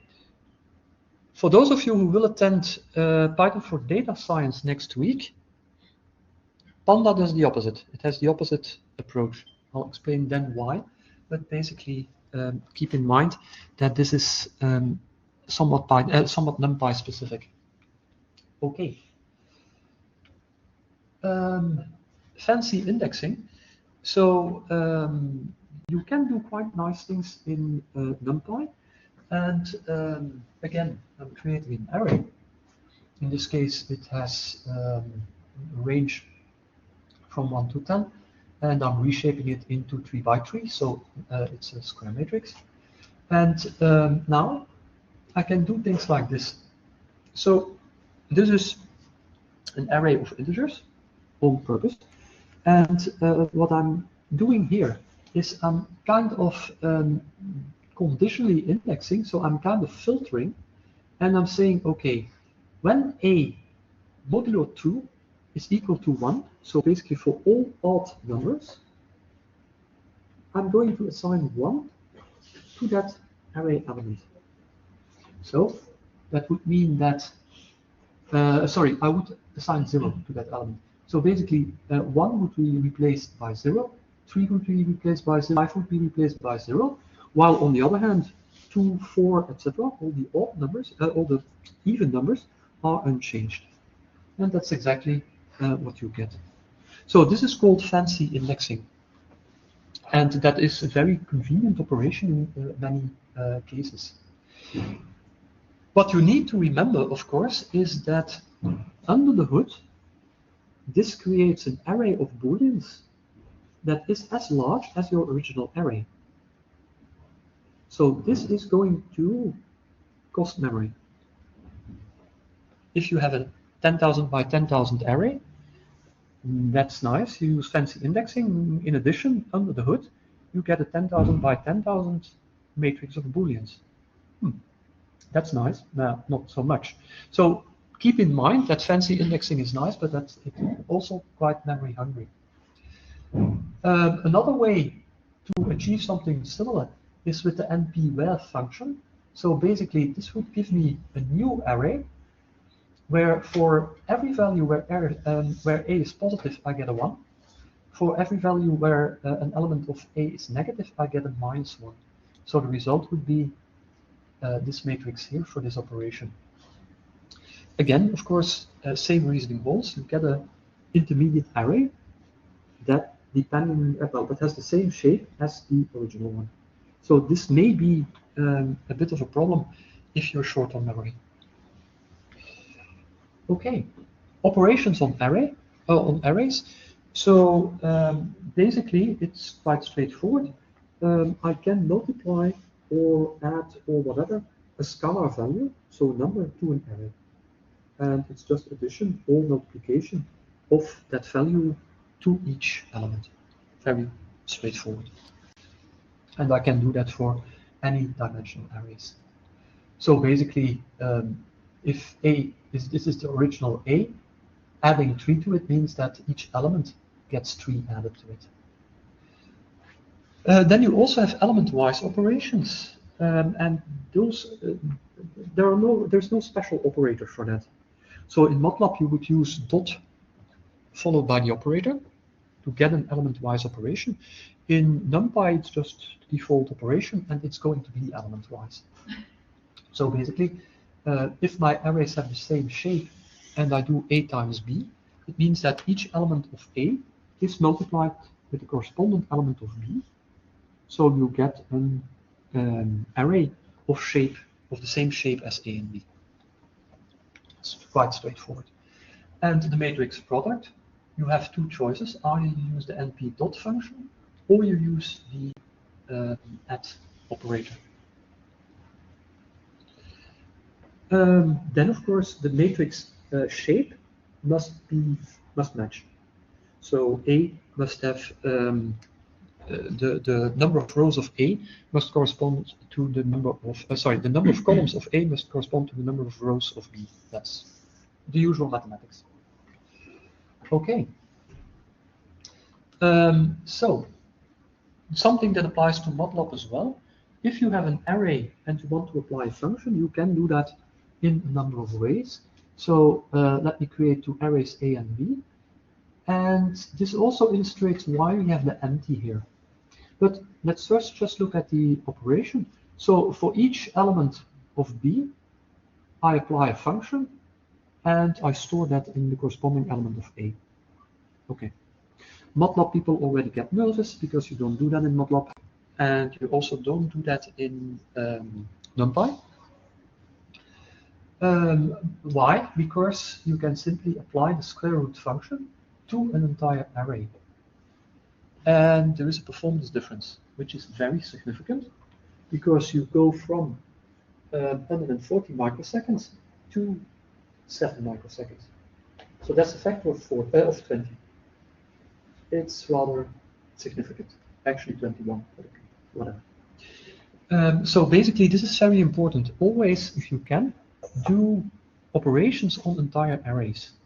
And NumPy's mathematical library is very extensive, so you have all kinds of mathematical functions. Probably you will be hard-pressed to find something that isn't there. Okay. So the usual suspects, the trigonometric functions, hypertrigonometric functions, exponential, square root, etc. There is also trace and transpose, etc. So no, nothing special there. I already mentioned that there's also a little bit of linear algebra. So for instance, eigenvalues and eigenvectors, you can easily compute just using NumPy itself. This is in the linalg module, and then you can use the algorithm. So for matrix power, there is a function. So if you would do a to the power 2, that would mean do each element to the power 2. So if you want a times a, then use matrix power. Okay, inverse, determinant, eigenvalues, eigenvectors, all that kind of thing. Okay. References versus copy, that is something I already showed you. So I can skip that slide. Okay. A little bit about I/O. So one of the things I very often see is that data is stored as text values, just text files. And that's nice because you can look at them, you can see them, it's easy to interchange, etc., etc. Okay, so yeah, fine. In Python, you have quite a number of ways to read data. So let's consider a large text file. It has 10 to the 7th double precision numbers in textual representation. So that means 15, at least 15 digits, potentially a sign, an exponent, 2 or 3 digits for the sign, for the exponent, etc., etc. So I don't know, 20, 23 something characters for each value. And there are 10 to the 7th, so basically 10 million of those. And yeah, of course I had to change that. Yeah, it used to be a billion, but then I got into trouble with timing, so I reduced it. Okay. So if I use gen from text, then you see that this takes 12 seconds. So gen from text is a very versatile function, but for very large files, it's not that performant. So it's something to keep in mind. So another function from file, where you specify as a separator \n, is giving you half the time only. Okay, there is another function, load text, that's even faster, that's 3 times faster. So basically, you get a factor of 6, depending on which function you use, just to load the data from a text file. It doesn't matter. If your data, if your program does considerable I/O, this is something to keep in mind. Okay, that's great, but actually storing those numbers as in a textual representation is rather slow. So if we do the same thing, but we store them as binary values, then you see that I go down from 2 seconds to 20 milliseconds. That's a factor of 100. And that is a lot. And of course, I can use other functions from file. It's a bit better. So basically, this is, wait, that's not correct. That should be 100, not 1000. It's a little bit optimistic. Basically, I'm order of magnitude wrong here. But okay, anyway, it's a lot. So consider which data format to use in order to store your data, especially for intermediate data. So if you write data to a file and you read that later on in your application, yeah, why not use binary? It's going to be written much faster, it's going to be read much faster. And you don't want to look at it anyway. And if you want to look at it, it's easy to write a small program that will show you values and so on. So this is quite important as well. So what you can also do is get a little bit of both worlds. So you get the speed and other advantages of binary files, but you get them in a way that at least you can look at them and get some meta information by using HDF5, which is something that we'll talk about later. It's slower than pure binary, but not that much. It's a factor of 2, okay, but there are quite some additional advantages which may outweigh this particular problem. Okay. So basically, HDF5 is a very interesting data format, and we can discuss it later on. I have a question. Yeah. With these functions, do they scale linearly with increasing file size? Normally they should. So basically the question is whether these functions scale linearly with size. Yes, of course, if you have very small files and go to very large files, no. But once you are in the range of large files, it will scale linearly. Yeah.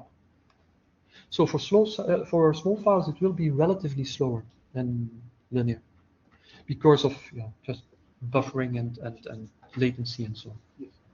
But as soon as bandwidth dominates, you will get linear behavior. Yeah. There is, in fact, yet another function in NumPy that does not scale linearly. It scales quadratically with the size. Okay, that's a very stupid implementation. So I don't even mention it anymore. Okay, I think I can skip this. So this was invented for MATLAB people. I don't even know whether it's still maintained, but it tried to make NumPy look even more like MATLAB. The problem is you will shoot yourself in the foot if you use it. So just don't start using this. This slide mainly says, okay, don't. This is a bad idea. And frankly, I haven't seen it in the last 10 years, so okay. So that was a little bit about what I wanted to tell you about NumPy. The reference here is to an article that compares MATLAB to NumPy in a very fair way. I've asked one of my colleagues who knows way more about MATLAB than I do, and he said, "Well, yeah, it's pretty balanced." It's by now a fairly old article, so that will have been published, I don't know, 2012, 2014, something like that. So by now it's quite old, but it might still be useful if you're considering which to use for certain projects.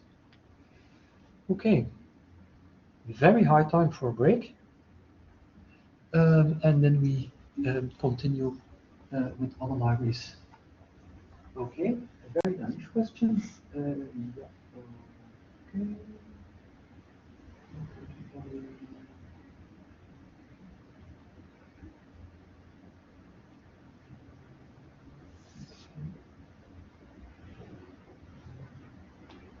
Yeah, so basically memory indeed has, there are two considerations.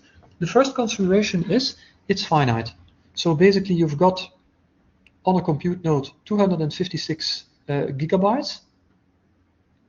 If it's full and your program is going to crash if it needs more. That's simple. So that's one configuration where it impacts the result, or because you won't get any if you exceed the memory capacity of the computer you're using. That's simple. The other thing is indeed the performance. So proper memory layout, let's say a judicious choice of data types can make your program faster. That's one thing. The other thing is precision. So as I said, if you don't need to care about memory size and you don't care too much about performance, just use double precision. and be done with it, because that gives you the best accuracy. And if you don't care about those two other things, then yeah, that ends the discussion essentially. On the other hand, if you do care about performance, or you have to care about the size of your data structures, then you need to start paying attention. And then, depending on how far you want to go with respect to performance, you need to spend a lot of attention, because yeah, it's a non-trivial thing then. So is it important? Yes and no. It depends. It depends on what you want at the end of the day. So yeah, as with all answers in HPC, all answers in HPC start with "it depends." There is very seldom an answer that says, well, okay, this is the answer. Yeah, probably not.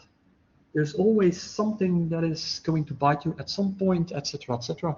So answers are always nuanced, and should also be always be qualified with "it depends. Tell me more. What is your specific use case, etc., etc., etc." So yeah. So that kind of, I hope. How long is the break? I'll announce. So normally something around 10 minutes. Let me switch classes to see what the time is now. So it's now, okay, let's make that 11:15 to resume. So I'll put that on the whiteboard, this one.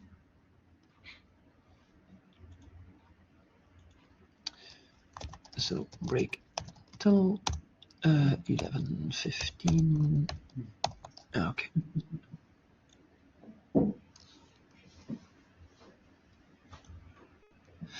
All right, for the people in the room, there is coffee.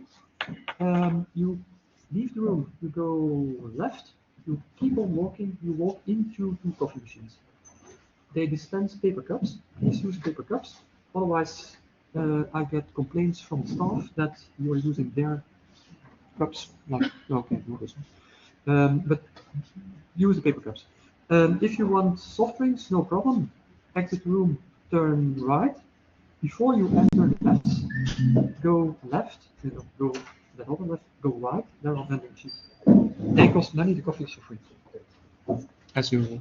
There is also water dispensers, so that's also available for free, of course.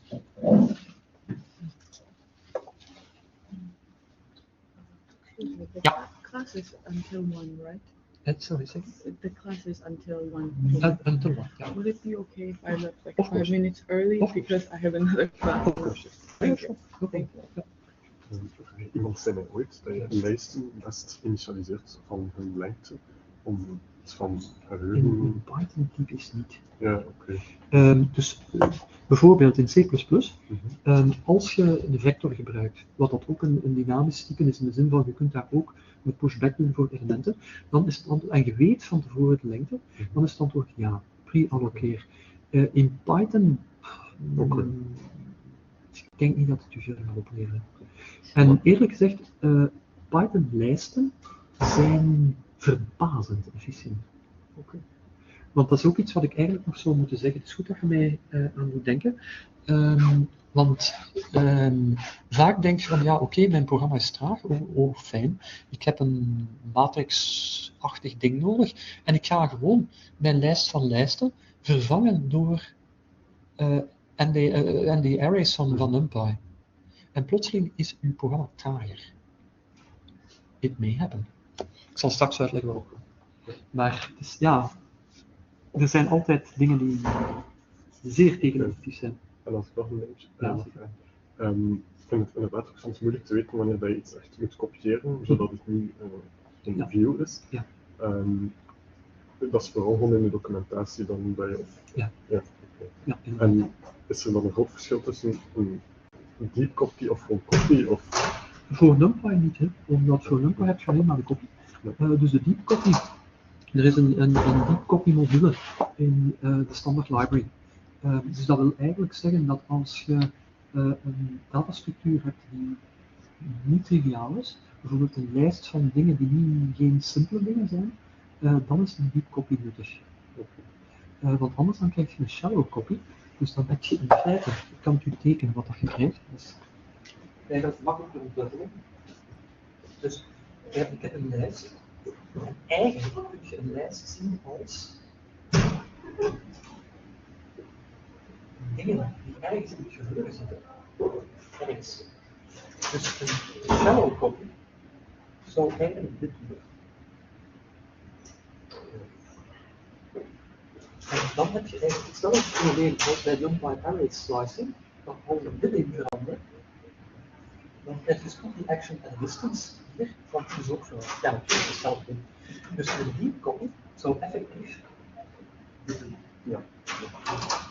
En dat is dus inderdaad de copy van NumPy is de deep copy. Ja.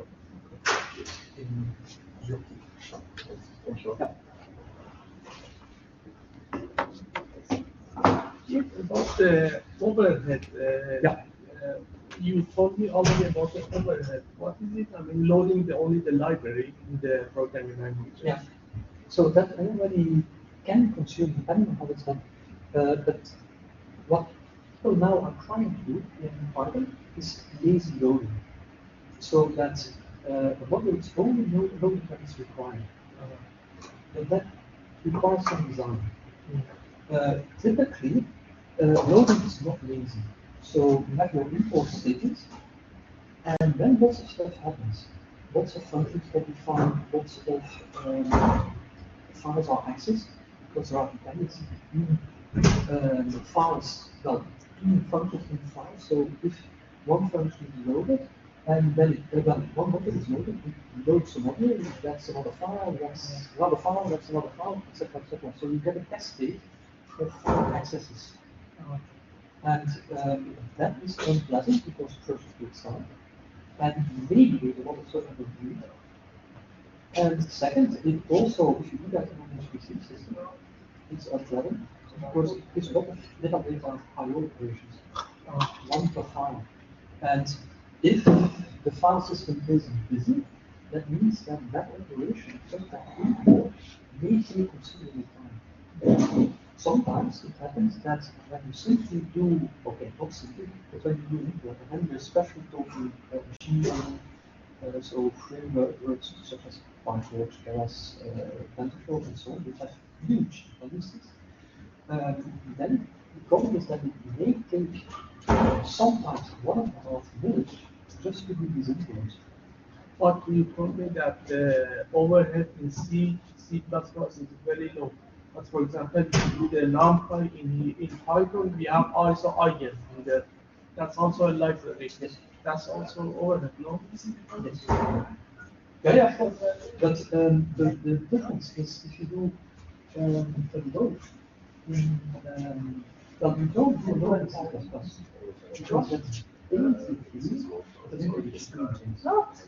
so depending on how things are implemented, or how things are deployed, typically the purpose is that it's just read and everything is done.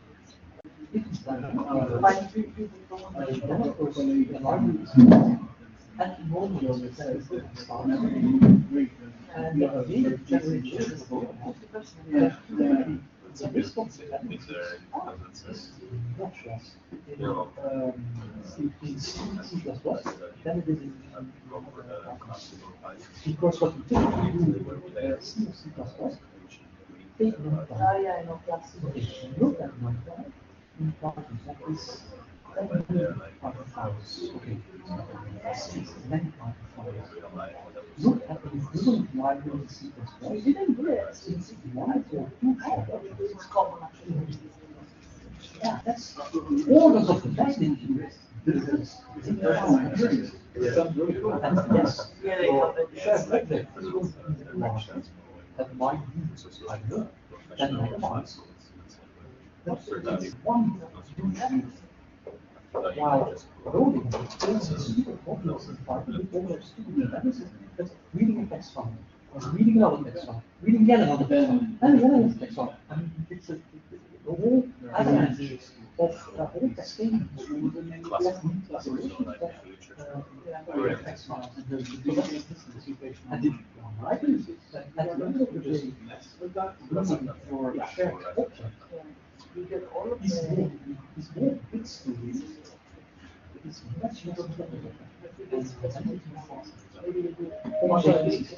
What I do now, I recently in video I started doing the C++ and it was super hard. I use only the smart part of my like ray tracing that is done and take a structure as a Python here, like managing the files and restoring That That's definitely what I've always recommended. Everything in C++ for as a structure for the file handling the like manager. exactly. All the management thing, really configuration files, writing out Exactly. all that stupid stuff, which is bloody annoying to do in C++. It's easy. So yeah, do that in mind. And then use a library, C++ For the heavy. for heavy lifting. Do the exact. It was super hard for me to write it for 2,000 lines of code. No, and it's useless in the sense that that's not. They do less mention break. Yeah. Whether it takes Merge login and mention break. 10 seconds or it takes 8 seconds to read the configuration file, what do I care? I mean, my computation is going to take 5 hours. What do I care about reading these? 10 seconds. Yeah. Was it chosen yours? Yeah. And at least Just 5 my is first perfect for one that. there. Yeah. Thank you so much. Just went there. Then I studied physics. But I don't get it. Okay. Actually, look at people that. Yes.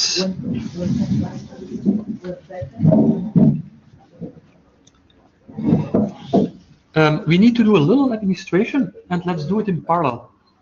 So if you could write down your name for the people in the room.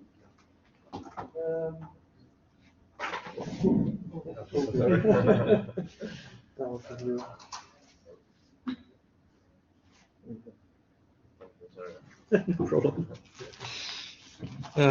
Yeah. And I'll take a screenshot for the people online meanwhile. Then my administration is done, because otherwise you don't get certificates.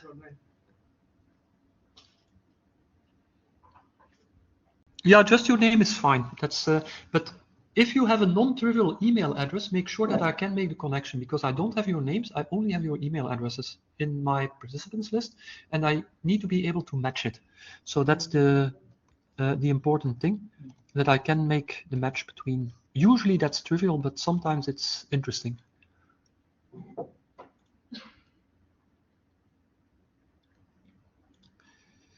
Sorry, usually I use the break for the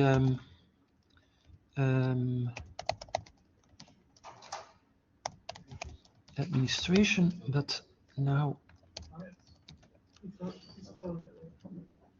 we were discussing, so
what?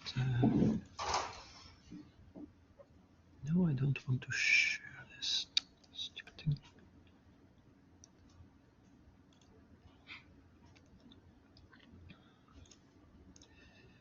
Okay.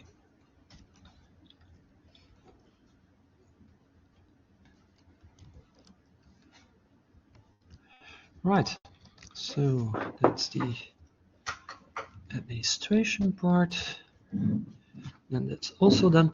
And then I just need to share my screen again. Here we go. Yes. Thanks. Okay.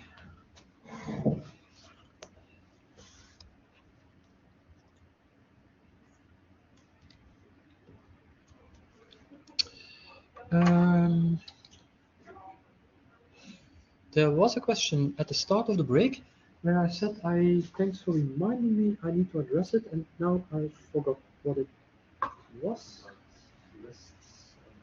Ah, yes, thank you. Indeed, important point.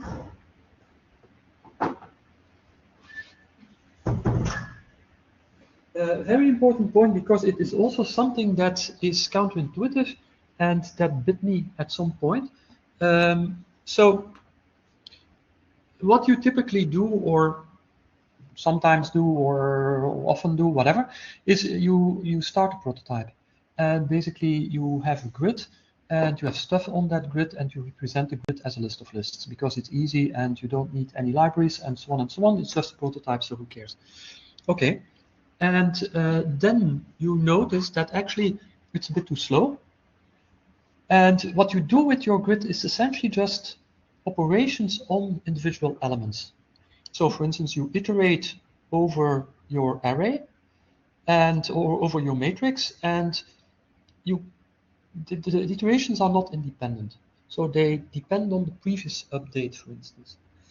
And okay, you try that for large data structures, so for large grids, and you notice, oh, this is slow. Oh, but that's easy. The only thing we need to do is to replace that list of lists by a NumPy array, and our problems are solved. Okay, so you do that. And you are sorely disappointed because actually the performance went down. Execution time is suddenly longer than it was with list of lists. Okay, why does that happen? Well, basically, what NumPy arrays are optimized for is operations that happen by NumPy functions. They are certainly not optimized for element-wise access, because that in fact is pretty slow, in the sense that what needs to happen under the hood in the underlying C code is a lot of conversion and a lot of checking. Why is that the case? Well, remember remember that for instance, integers in NumPy are just, I don't know, 32 bits. Okay, but an integer in Python is in fact a non-trivial object, in the sense that it doesn't have a set number of bits. It can essentially have as many bits as are required to represent that value. Integers in Python don't have an upper bound. So that shows you that to go from NumPy to something I can deal with in Python, I need to do a conversion, and that takes time. Also, I need to do type checking. And a float in NumPy is not a float in Python. They're different things. They're objects. So basically, that means that if you just use a NumPy array just to store and access data, element-wise, and you don't do operations on these arrays as a whole, actually your program is going to slow down when you replace lists of lists by NumPy arrays. And that was for me when I first did that and thought, what? What? Very counterintuitive, but if you stop and think about it, it's actually bloody obvious that that has to happen. But it's something that you need to be aware of. You will figure it out, but yeah, then you have spent like a couple of hours changing all the indices, etc., etc. So you are going to be unhappy when then you discover that all that work was for nothing. Now, of course, in these time and days, you say you ask ChatGPT to do it for you, but back in the days, you had to do that manually. Okay. That being said, so that's a caveat which you have to keep in mind. Again, it's not a silver bullet. Okay, so let's talk about another library, because I mentioned that, yeah, you can do linear algebra, but not that much. You can do statistics, but not that much. So what can we do? Well, basically, we can use another library, which is SciPy, and that can do all that kind of things. So it has a lot of linear algebra stuff, both on dense and on sparse matrices. Sparse matrices, of course, are only in SciPy. The dense matrices in SciPy are NumPy arrays, of course. So that's available. You can solve sets of ordinary differential equations. You can do numerical integration, so quadrature methods. You can do optimization, interpolation, signal processing, statistics. And this is reasonable statistics. I mean, for most non-statisticians, that would cover what you need.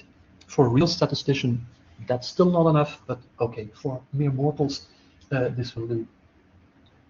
Even more special mathematical functions than are already in NumPy, and also some mathematical and physical constants, like electron mass, that kind of thing, charge of, I don't know what, that kind of stuff is all in SciPy. And on top of that, you can actually also use it to process a number of interesting file formats. So the I/O module in SciPy is also something to have a look at in many circumstances. Okay, so you could talk like a week about SciPy alone. Of course, I'm not going to do that. I'm just going to give you a few examples of how it works so that you have a feeling for the flavor of it. So that's the point here.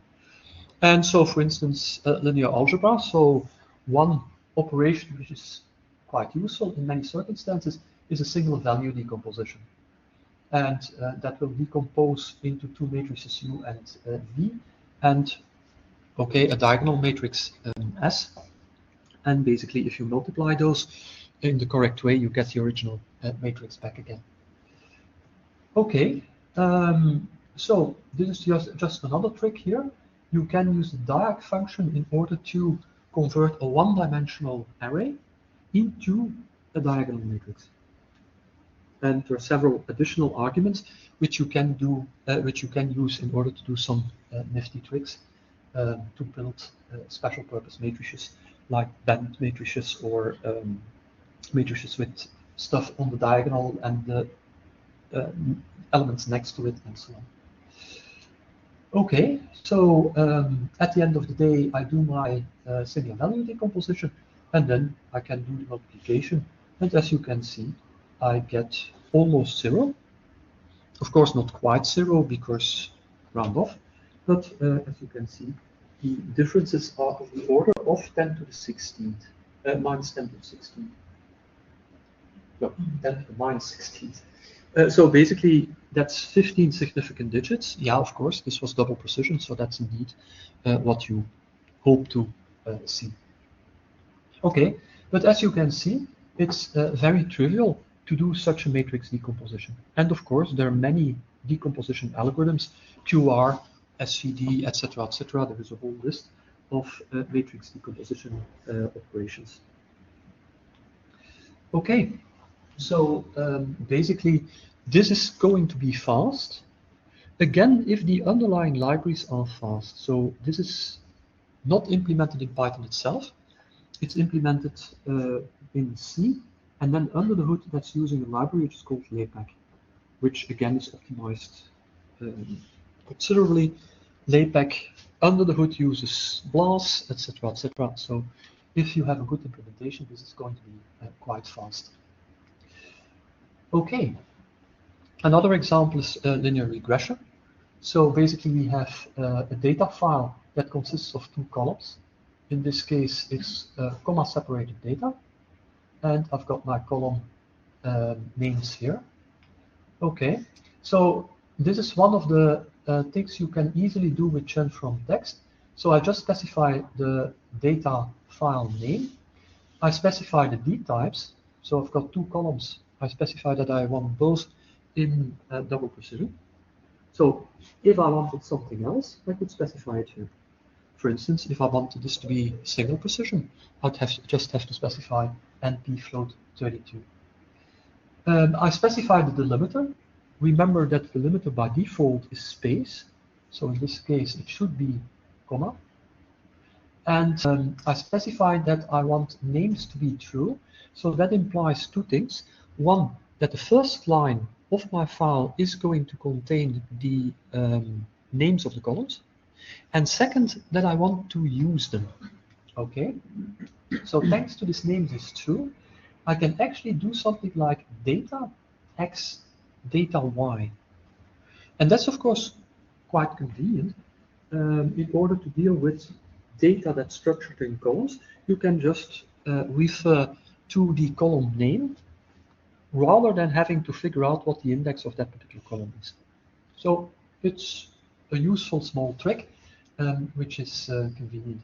Okay, and then basically in the stats package, so that's the statistics part of SciPy, you've got a function linRegress, and that's going to give you the slope, the intercept, R, and two other things which I don't remember offhand, but which are the measures for how well this linear regression is a fit for the data.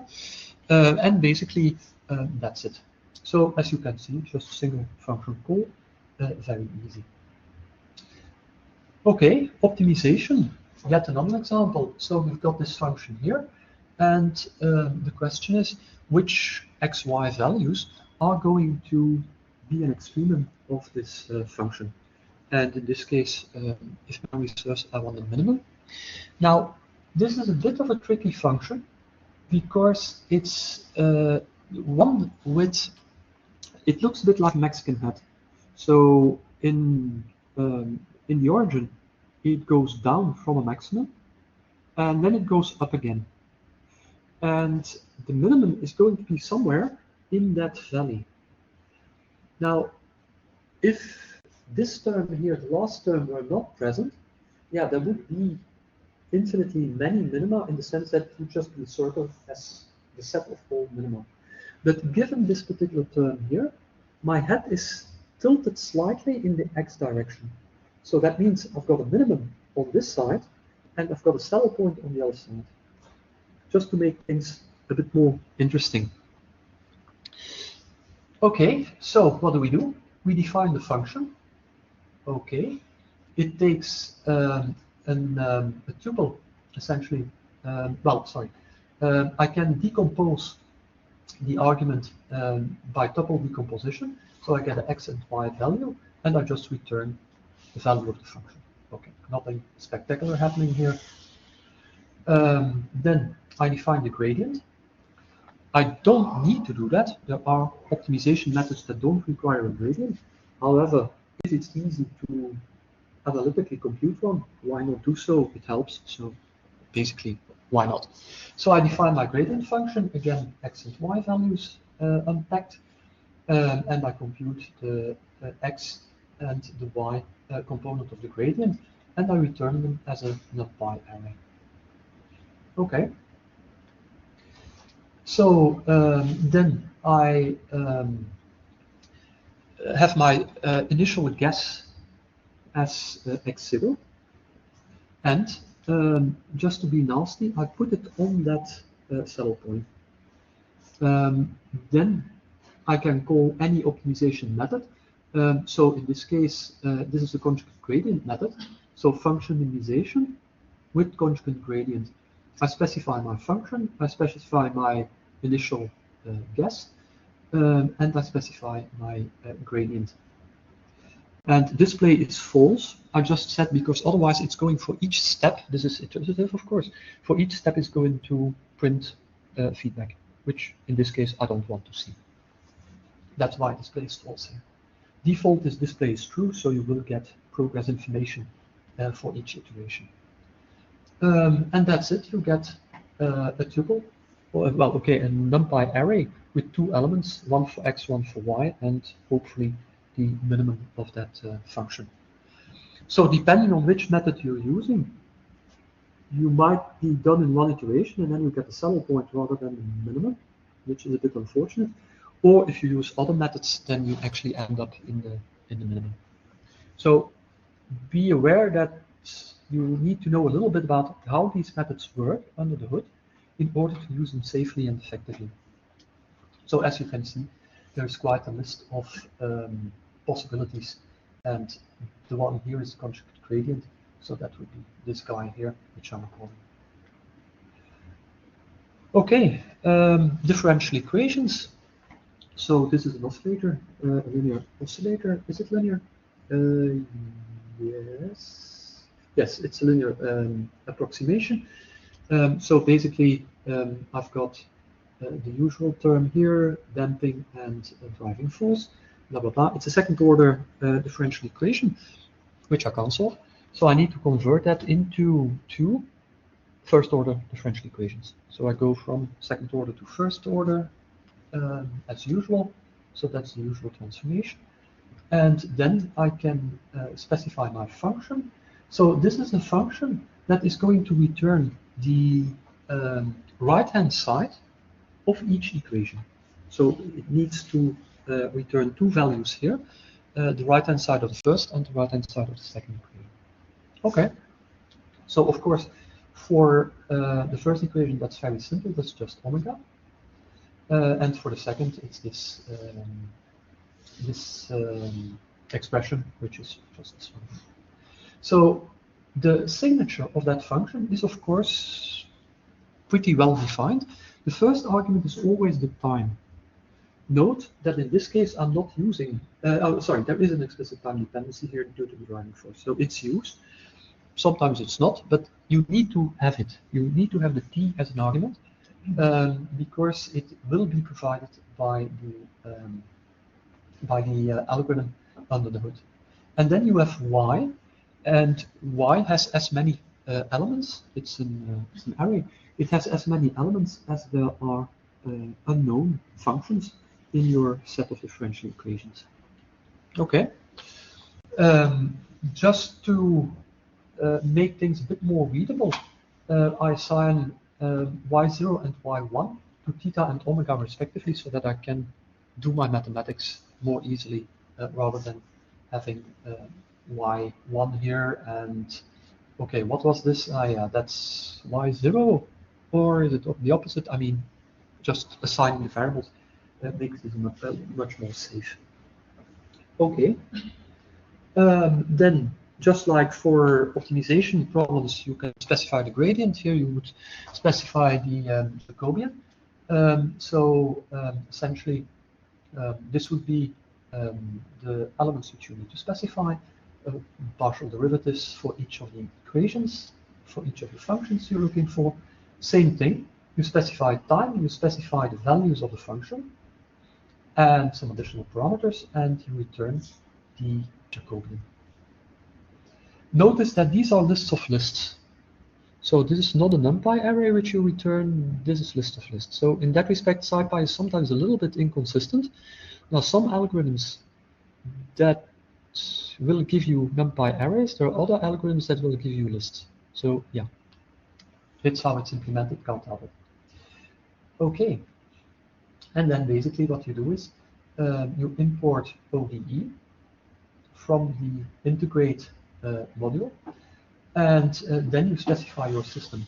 So basically, the ODE function takes a number of arguments, not many, the functions and optionally the Jacobian, and then it uses a builder pattern in order to set the other properties. So basically, you set the integrator, so that's essentially the algorithm, the solver which you're going to use, or the solver method which you're going to use. Just going to switch to the chat here because there is a question.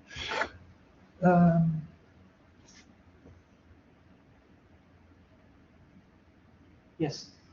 So basically, the question is, should you convert a second or third or whatever order ODE Yes, you always have to convert it to a set of first-order differential equations. That's the usual thing in numerical solutions, numerical approaches to differential equations. All methods that I'm aware of work on sets of first-order equations. But you can always do that. It's a really trivial operation to do that. All but one of the equations are trivial, typically. So, yeah, it's very easy to do. But yes, you have to do that. Okay, so basically you set other things. So basically this thing here, this Doppler 5, that's actually a Homokuta method, one of that family. So you have to check the documentation. There are quite a number of algorithms implemented, quite a number of methods. And of course, depending on what type of differential equations you're trying to solve, you have to pick the appropriate method. This Homokuta is a fairly good general purpose method, so that will solve many problems reasonably well. But for specific problems, you might need some specific algorithms. Again, too much detail, which, to be honest, I also don't know very much detail about. That's not my field. But I'm just warning you, again, this is not a silver bullet. So you need to know the underlying mathematics in order to do this correctly and with sufficient precision and so on. Okay, then you might have noticed, you also set the initial values. Note that you also set the time value. Yeah, typically that's 0, but whatever. And then you can also set the F parameters and the Jacobian parameters. So remember the signature here. I had these additional GL, Q, FD, omega D. So basically all the parameters which are in my problem. And I can specify them simply as additional arguments to this function. And then I set them using the set F and set Jacobian parameters functions on the ODE system. Okay. And then it's the usual thing. It's just like optimization, it's iterative, but now, of course, iteration is over time. So basically, we step forward in time, and each time we do an integrate step, basically to this particular time. And then depending on the algorithm, you will be exactly at that time or somewhere close to that time, depending on whether you have a dynamic stepper or a static stepper under the hood in the algorithm. And you can simply get to the values by using ODE sys t, y0 and y1. And then this would be theta, that would be omega at that given point in time. So the usual thing. If this reminds you of MATLAB, yeah, that's not a coincidence. Okay, so I also mentioned signal processing. So this is one of the places where you would use NPint because your wave file essentially it looks like that.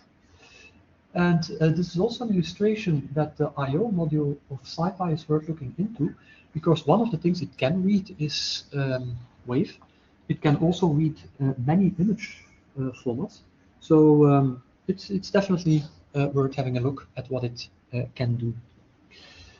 Okay, so reading a wave file is very easy. We just use the read function, and it gives you two things: the sample rate and the signal. The sample rate is required. That's the number of samples per second, and that's of course required to interpret the sound correctly. Otherwise, it's too fast or too slow, whatever. So that's the information that you need. Okay, then what we want to do, and maybe I should first tell you what the idea is. So basically, I want to do an FFT to get the frequency spectrum, essentially the power spectrum of the signal. So I can do that by computing the frequency, I can get the frequency from the sample rate and the number of samples, pretty trivial, and then I can do an FFT. So there is one in NumPy. There is also one in SciPy. I'm using the SciPy one in this case, doesn't matter. Okay, so the problem I'm trying to tackle is a real-world thing, in the sense that at some point biologists wanted to count the number of nightingales in a given area. Okay, it's at night because nightingales, that's when they are active. So it's not so easy to count them. So the idea is, can we actually put a microphone in the area of interest, record the sound birds make, and try to figure out whether we can actually distinguish between individuals, because then it's easy to count. We just have to analyze data and see how many distinct calls we get, and we automatically have the number of at least active nightingales. The ones which are silent or have a sore throat don't count. So basically, that would have been the idea. Now, of course, that means that in Belgium, a microphone is going to pick up noise. There are very few regions in Belgium where you don't have traffic noise, even at night. So basically, you will have a signal that has quite a bit of noise. And I can actually play it for you.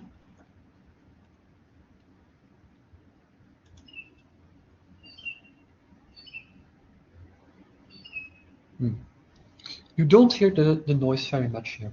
It's unfortunate. That's due to probably some noise cancellation in the audio system, whatever. But yeah, rest assured there is noise. And if I would just play it on my computer, the noise is really quite audible. So the resulting power spectrum computation of the previous slide gives me this. And basically you see a peak around 3000 Hertz. And you see another peak around 5000. Given that a bird chirps at a high frequency, that's probably the thing I'm interested in. But I also have a peak here at low frequencies, around 150 if memory serves, something like that. So likely that's going to be the traffic. Okay, so I want to get rid of this part of the spectrum. And I want to keep this as precise as possible, because each filter will distort the signal a little bit. So I really want to minimize the distortion, because if I introduce extra distortion, it might mean that I can't distinguish between individuals. So that part of the signal needs to be as accurate as possible. So basically, you can create a filter. Let's not go into the details. You do a little bit of mathematics and you pick your filter. So in this case, I want the high pass. I want the high frequencies to pass, the low frequencies to be cut off. You have to compute the Nyquist frequency. You do that based on the data.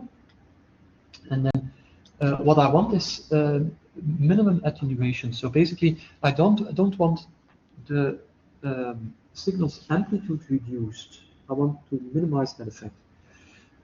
So that's what that means.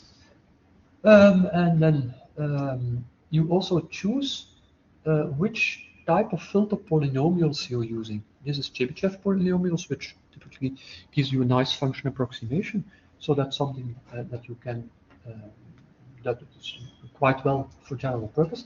And then this is the order of the filter. So this means that we go up to polynomials of degree 17, which is quite a lot. And people who really know about signal processing told me, yeah, okay, that's not really necessary. It's a bit overkill. So the 17 could be quite a bit less. Anyway, so then one of the things you need to do is you need to compute the baseline. So basically the average of your signal, because that will be subtracted from the filtered signal, and you need to add it on again. So that's why this base is computed. It's just a detail. Then you get the filtered signal. So you apply the filter to the original signal. And then you add the base again, and you have the WAV signal, and you write that to WAV file. That's it. So this is almost all the code. In total, I don't know, 30 lines? Never, probably less. Okay, so what's the result? The result is essentially a filtered signal, and you see that indeed now there's no more jitter here between the calls, so that was your traffic. And if you look at the power spectrum, you see that this peak has almost completely gone. You can see a little bit of jitter, but that is very little. And hopefully the signal is not distorted too much. Well, the bird call itself is not distorted too much. You probably don't hear the difference. No, I don't hear the difference. But if you do it on your own computer, you will really notice. Okay, so why am I telling you this? Well, to be honest, I did this, I don't remember, back in, I think, 2012 or 2013 or something. And okay, I've done physics, so at some point I got a course on signal processing very long ago in my first master year or something like that. But that was in 1988. So basically, quite a number of years afterwards, I had totally forgotten all about that course. I knew vaguely that there was something like a high-pass filter and a low-pass filter, but I thought that the low-pass filter was actually filtering out the low frequencies. So yeah, it was all very much forgotten. Okay, this is of course also pre-ChatGPT days by more than a decade. Why am I telling you this? Because actually at the time, by now of course I have forgotten, I really understood each step of what I was doing. I understood what an Nyquist frequency was, etc., etc. So what is important here is the time from sitting down, starting to solve this problem, and getting the filtered result, and understanding the underlying mathematics. So the whole thing, and that took 1.5 hours. And that's what I want to get across as a message here. You can do very sophisticated, reasonably sophisticated, let's not call it very sophisticated things, but reasonably sophisticated things in a very, very short time. Just by using the right libraries, and thanks to the fact that it's very easy to program in Python and that you have a very fast turnaround between iterations to fix bugs or to experiment with different values for whatever. So that's basically what I want to get across here. Okay, again, you can talk for days about what you can do with SciPy. So this was just to give you a flavor. The bottom line is, if you know what you're doing mathematically, doing that with SciPy is easy. If you don't know if you don't know the mathematics, it's still easy to do, but you're likely to get random numbers. That's unfortunate. Okay.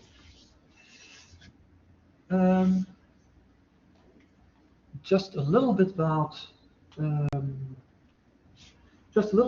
visualization. So there are many ways to do data visualization in Python, and depending on what you're doing, certain choices are better than others. For instance, if you're really deep into statistics, I would say use Seaborn. I will talk a little bit about Seaborn in next week's Python for Data Science. Basically, it's a very good library for that type of visualizations. As a general purpose library, you have, again, a couple of options. You could use Plotly. It's a nice library. And probably if I were starting now from scratch, that might be my go-to. But we have an unpleasant history. That's why I never really switched. But that's nothing to do with the quality of the library, but with the company that actually develops it, and yeah, annoyed the heck out of me at some point, and yeah, I never really forgave them. So anyway, so my go-to typically is Matplotlib because it's really simple. So it's pretty rich. You can do scatter plots, line plots, and so on. All the usual suspects. And the nice thing, it's highly customizable, so you can have LaTeX labels, you can have LaTeX annotations, and so on. It's actually very convenient. So you get something that is often publication ready. You will see that the LaTeX rendering is not always up to scratch, but for not too complicated things, it's okay. You can plot to the screen. You can also plot to files. And depending on what software you installed, that can be PNG, JPEG, GIF, but also PDF, if you have the appropriate system libraries installed, which of course with Conda or something is really, really easy. Okay, so again, you can talk a couple of days about Matplotlib, but let's not go there. Typical thing, import Matplotlib pyplot as PLT. So that's what you usually do. And let's create some data using NumPy. And to plot it, it's very easy. Plot XY, done. And you get line plot. That's the default. So it can hardly be simpler. If you want to show it, if this is a script and you want a window in which the plot is shown, just do PLT show, and it will pop up if all the libraries are installed, of course, as usual. Okay, and what you would get is this guy here. Okay, so that's easy. If you want to save it to a file, just say fig with the file name. The file extension is going to determine the format. So if I do something.png, it's going to be a PNG file. Okay. So you can fill with this to your heart's content. Basically, what I can do is add X and Y labels. And as you can see, I can actually use LaTeX here. So \theta, it's going to give me the Greek letter theta. I just use $signs in order to indicate that that is going to be LaTeX. And in order to retain my sanity, I'm using R strings. So an R string is a string in which a backslash doesn't have special meaning. And of course, in Python strings, a backslash typically does have special meaning because \t is a tab. So without the R, I would have to write $\t, because \\/ is a literal backslash. That would be extremely annoying and extremely error prone. Hence, an R string is very convenient here, because in this case, the backslash is just the backslash. It's nothing special. So that's quite convenient. R strings are useful in this context and are also useful when dealing with regular expressions. Which is probably, the R stands for raw, so basically. Okay, so what I can also do is add some annotation. So I get a complicated, reasonably complicated mathematical expression here, and I just put it as a text element on my plot. The coordinates are those of the axis. So you have certain plotting programs that have different coordinates for placing elements and then for the axis, but here there's only one. So it's the axis that determines the semantics of the coordinates. So I just place that documentation there, that text string there. It will be typeset because it's LaTeX, and I can control font size. And then you would get something like this. You see that you get a T in italics because it's a mathematical symbol. You get a theta T here, and then you get the expression. So the equation. I'm not quite happy with the way the equation is typeset. It is really ugly. So yeah, don't submit this to a paper. Okay, for training purposes, it's kind of fine. All right. So basically, you do this in an interactive way. You start with a very basic plot and then you start to tweak it. And you can tweak it until you're happy with it. So you kind of build your visualization in that respect. And if you do this in the Jupyter Notebook, it's interactive. So you just add something like a label, you evaluate the cell, it will show the plot. You're happy with it, you add another label or whatever, and you keep on iterating until you have something you can live with. Okay, you can combine multiple plots. So basically here I have two exponentials, and I do a plot of the first, and I do a plot of the second. Okay, so that's my data, x values, y values, x values, y values. Then this rather cryptic thing means that I want a dotted line.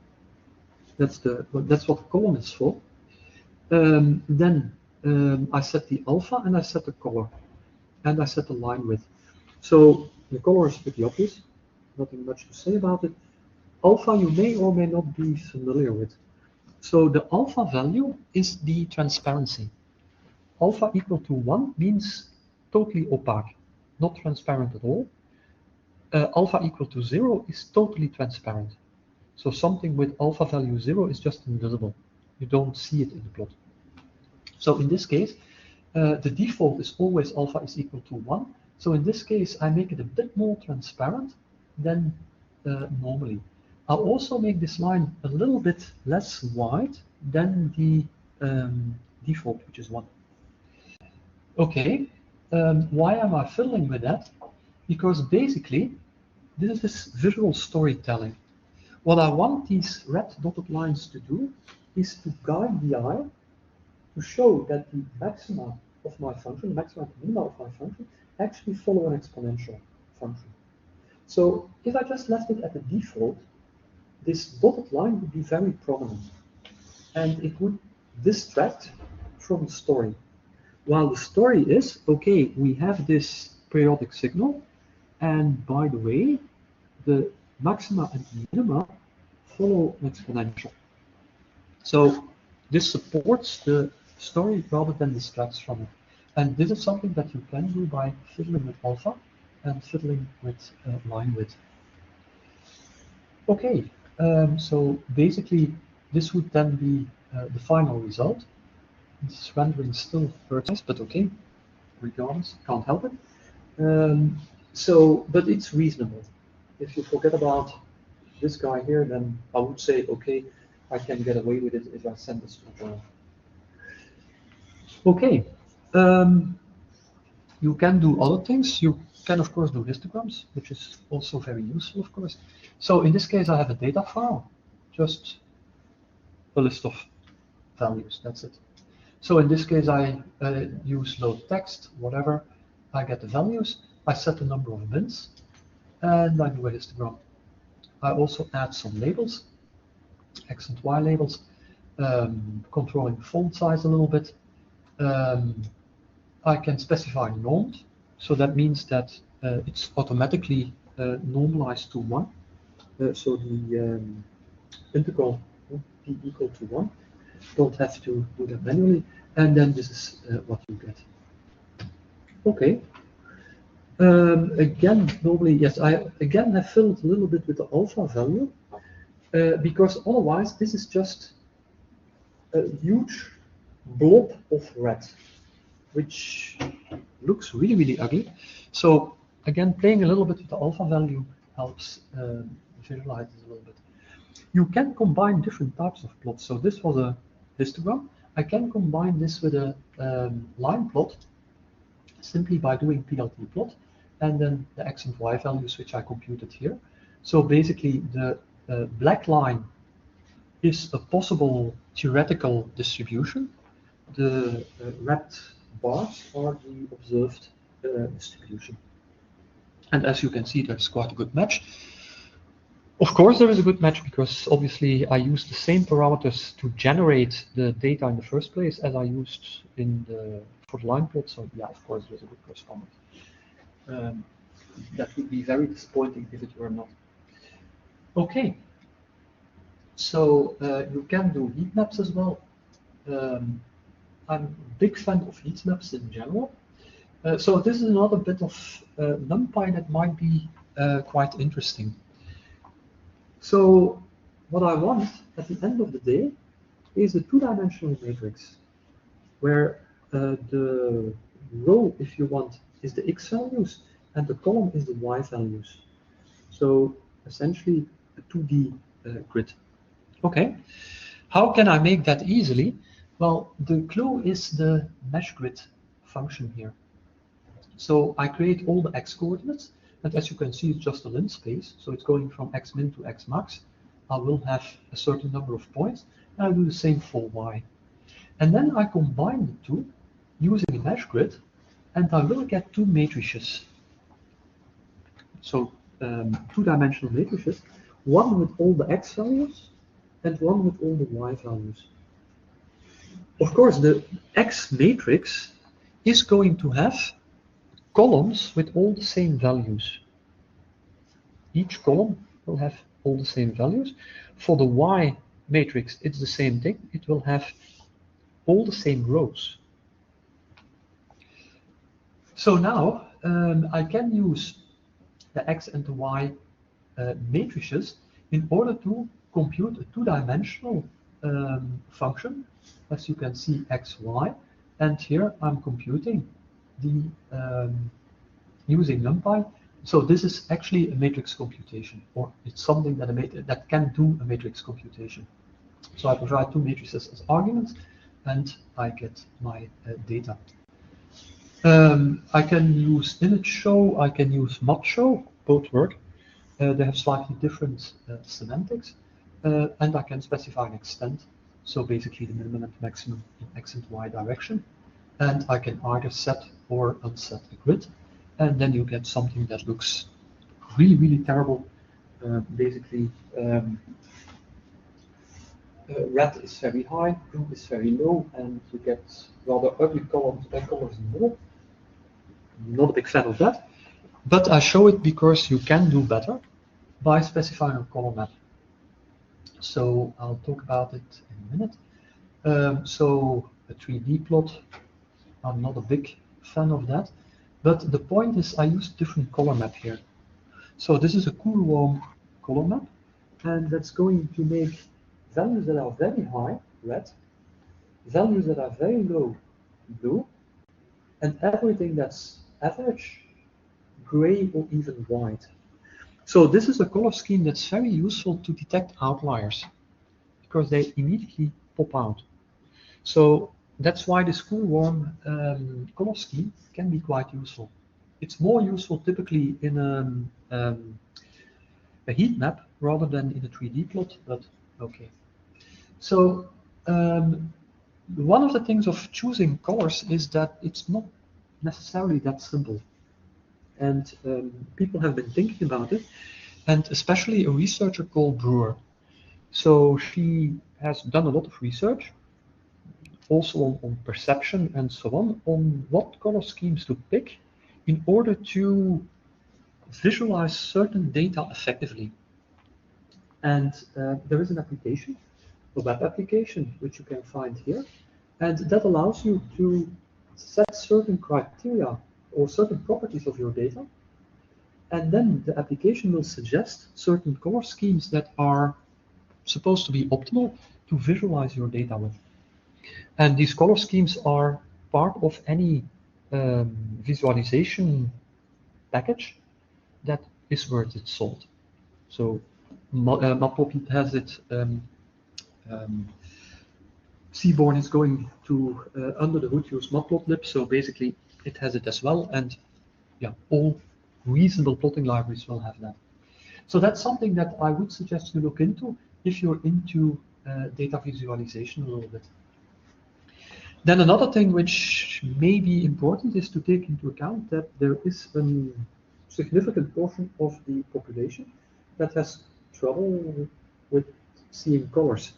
So it's a good thing to try and take that into account. During the COVID period, I have had endless discussions about this with a researcher who insisted to visualize using green to red, going through yellow, Yeah, that's gray, light gray, and gray again. If you're colorblind. So yeah, cool. I never managed to get it in his head, but okay, I tried. So basically, if you want to check, you can use one of those. Well, sorry, you can use this. There is another one. That's why I thought that I had listed the two, and that will try to show you how someone with different types of color blindness, because I said on the spectrum of color blindness, how they will perceive your plot. So you just give a plot, and it will transform it and show you like it's perceived by someone. So that's a useful check to do or a little bit into visualization.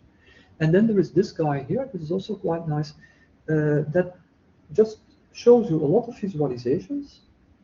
You can pick one, and then it tells you, okay, these and these Python libraries can actually do that. So that's also quite useful.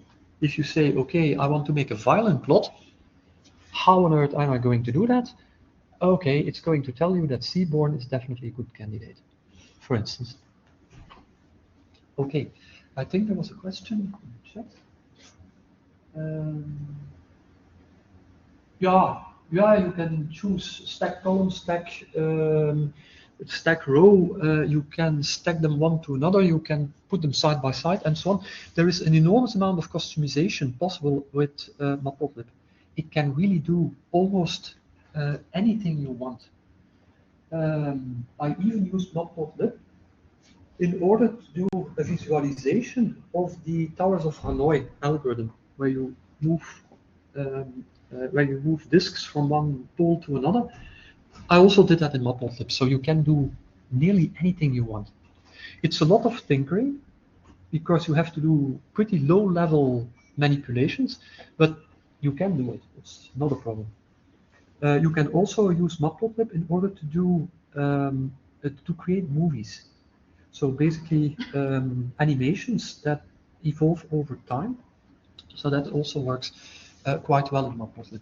I use it from time to time to do that kind of visualizations as well. Question? It doesn't have a support for GPU, yeah? For example, No. visualizing billions of or millions No. of them. As far as I know, Matplotlib does not have any support for GPUs. The reason is most likely that Matplotlib is aimed at reasonably sized data and reasonably sized animations. If you have many frames, Matplotlib is really going to also explode with respect to memory usage and so on. It's not made for it. So, for instance, if you want to visualize point clouds with many points, look at Data Shader. That's a package that has GPU support, and that is really optimized to do huge point clouds. Billions of points, no problem. It's going to visualize it for you in no time. But yeah, so no GPU support as far as I know. And to be honest, I don't think there are many Python visualization packages, except for the specialized ones that offer that. The general purpose ones, Plotly, Seaborn, Matplotlib, HoloViews, Bokeh, as far as I know, they're all CPU only. Question? Yeah. What are for you the key aspects to choose either Seaborn or Matplotlib? Okay, so what's the key decision point to choose a certain plotting package, either Matplotlib or Seaborn or whatever? It depends on the type of visualization I want to do. So there are some specialized visualizations in Seaborn. For instance, where you have a contour plot, and on the axis you get a distribution. So basically the projection of your contour plot onto the x-axis or onto the y-axis. So that's something that's trivial. It's a one-liner in Seaborn. You can do that in Matplotlib. Good luck with it. I mean, you will be programming for, okay, you will ask ChatGPT and it will do it in about a minute. But okay, if you want to do it yourself, you're busy for quite a while. While that's built into Seaborn just as a primitive. Also, for instance, what is very convenient is there is a sort of linear model plot. So that will do a scatter plot of your data, but it will also show the result of a linear regression and also the region around it. So where the precision, well, basically the precision boundaries. So that is very convenient. If I want to do a plot with jitter, so basically you have categorical data, which is real value. Okay, it sounds stupid. You have several categories, each have real values, and basically you make a plot. So you have a series of points which each time has the same x value and different y values. So if you do that naively, you won't see the distribution of that easily. And you have several of those. So what you typically do in that case is you create such a plot, but you put some jitter on the x value. So the points will be distributed randomly, a little bit from left to right, around around the x value. And that allows you to see sort of a point cloud, and you see where your points are falling. Of course, that doesn't work for 1,000,000 points, but for 10 points, 20 points, 100 points, you can see that. So that's, again, something that's trivial in Seaborn. You can do that in Matplotlib. Again, good luck with it, because you will be doing that manually. So those are a few examples of things that I would definitely use Seaborn for. For instance, why would I use Bokeh? When I want interactive plots. So a plot which I can pan, a plot I want to zoom into, a plot I want to select certain points of, and then have in plots next to it the same point selected, that kind of thing. It's something what I do with Bokeh. So it strongly depends on what I'm doing. That's the answer to that, essentially. If I'm just doing a quick visualization, I'm exploring data, I just want a quick visualization, it's usually Matplotlib, because I know it best and I don't have to search documentation. But that's just muscle memory, and at some point I should really bite the bullet and switch to Plotly for that kind of thing, but yeah. Okay. Right, we have options. And what we don't have is lots of time. So basically, we'll have to make a choice what to cover and what to skip. So there are a number of options. One option is SymPy. What is SymPy? SymPy is a package for doing symbolic or analytic computations using Python. So it's a little bit like Mathematica, like Maple, like the symbolics package in MATLAB. So we can talk a bit about that. It's quite useful, but we can also skip that. What else do we have on the list? I have to check. Okay, so there's also HDF5. I already briefly mentioned HDF5. So it's a very versatile data format for scientific data, mostly for numerical data. You can also use it for certain image data. It is also one of the libraries which is used, or one of the data formats, which is very often used to serialize, to checkpoint models during machine learning runs. So that's something that we can cover as well. Then I can also talk a little bit about Bokeh. So I mentioned it also already when we discussed different plotting packages. So what for me the selling point for Bokeh is interactivity. So that's something I can show you a little bit. And then there is a little bit about image and video processing. So I would like a priority list, and we'll go down the list. So I would put two things in the chat, and we'll count which are the most popular. And I'll do the same here while people online do through their stuff in the chat. What would you like? I don't want, I don't work with these. I'm working with a very huge data set. Okay. So mainly GPU processing, and if I want to use that, I use the MATLAB, import MATLAB into Python. Okay. So, but this is just, the question here is just what would you like to hear now? So you don't have an opinion. Okay. Okay. Yeah, I will go for SimPy. SimPy. Yeah, and the second one? 7 HDF5. Okay, SimPy HDF5. HDF5. Another thing? Okay. Okay, HDF5. Right. Yeah, I never used SimPy before. So it's interesting. Okay. Yeah, maybe. Yeah. But what would you like to hear? Maybe, I don't know. Okay, let's say HDF5, HDF5, HDF5, HDF5. Okay, so HDF5 is definitely going to happen. So let's have a look at the chat. I see HDF5, HDF5.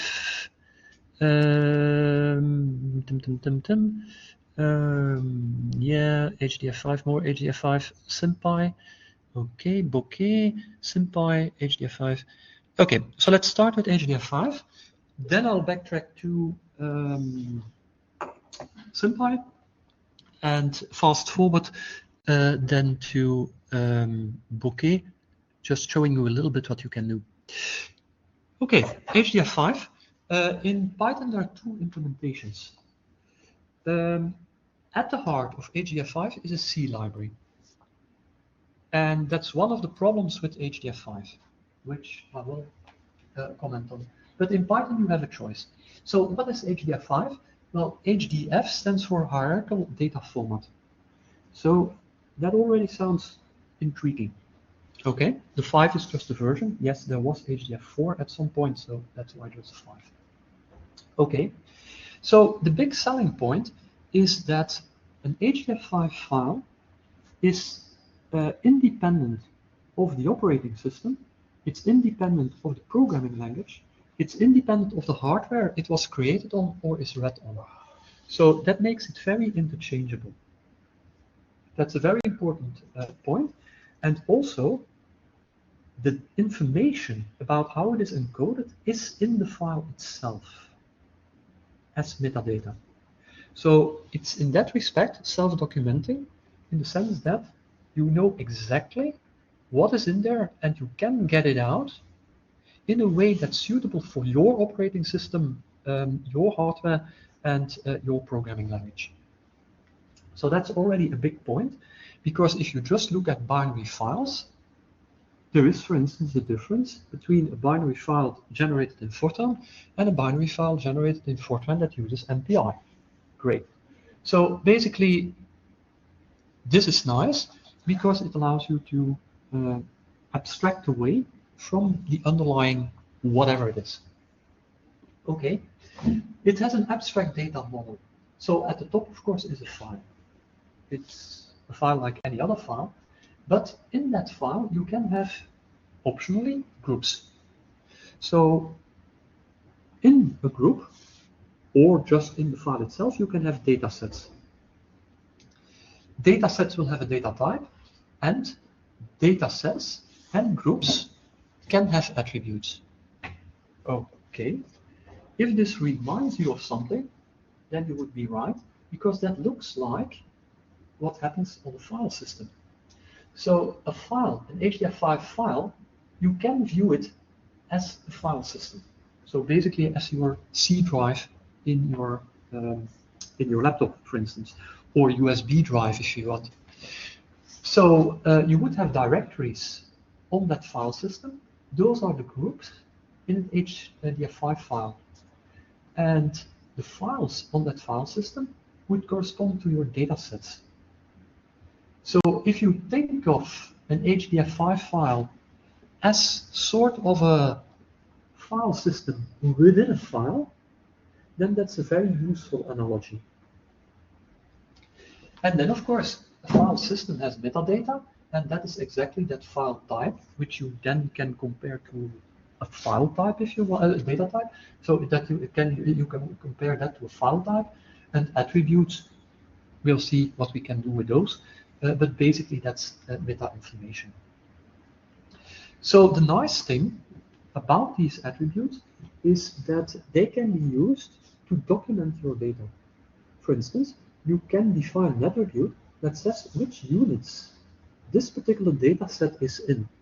For instance, whether it's in meters or in feet, which means that if you happen to know and take it into account, your Mars lander is not going to crash into Mars because you thought that it was in meters while it was in feet, and yeah, that makes a little bit of a difference, factor of 3, so that crashes your Mars lander. Okay, so that is actually quite convenient. And of course, if you properly annotate a file, so if you give proper attributes, that means that your data is self-contained. The metadata information is included in your data file. And it's also, you can query that, so basically you can see that metadata and interpret it. So that's the abstract data model, and there's also a storage model. So basically, a data set is an n-dimensional array. Something like NumPy array, in a sense. You can view them as very similar. So the data space describes the layout of the data. That would actually be the shape of your NumPy array. So that's the rank. Is it a one-dimensional, two-dimensional array? And the dimensions, so does it have 2 rows, 5 columns, whatever. All of that goes into the data space. It's the same as the shape of a NumPy array, conceptually, of course. And then the data type, that describes the type of single data element. Again, that's the D type of a NumPy array, in a way. Okay, I'm going to scroll down a little bit because there was an additional comment, I think. But I'm at the end, so no. Okay. Right. So there is a conceptually quite a bit of correspondence between NumPy arrays and these data sets, which is convenient because we will map them as well. So what can these data types be? They can be atomic, and that could exactly be what a NumPy array has as data types. So it can be integer, it can be float, again, different types of integers, different precision of floats, etc., etc. It can be string, it can be time, it can also be opaque. Opaque is just a series of bits. And that can be useful, for instance, to store images, JPEG, for instance. Okay, it can also be composite. And then you can have compound. Compound is something that you can compare to a tuple in Python, a struct in C, user-defined type in Fortran, and so on. It can be enumeration, so that's essentially categorical data. You want that you can represent it as integers, but it can be done more compactly in enumerations. So that's why it's special data type. It can also be an array, and it can also be variable length. So basically, that allows you to extend an existing HDF5 dataset, only in one dimension, but okay. So basically, the data layout and the type descriptions are in the HDF5 file itself. So that means that you can check such a file and look at it and say, okay, this particular data set, okay, the data type of that is integer, and it is a 3-dimensional data set with 100 times 500 times 1000 elements. So that is quite convenient. And what you can also do is partial read and writes. So you don't have to read your entire data set.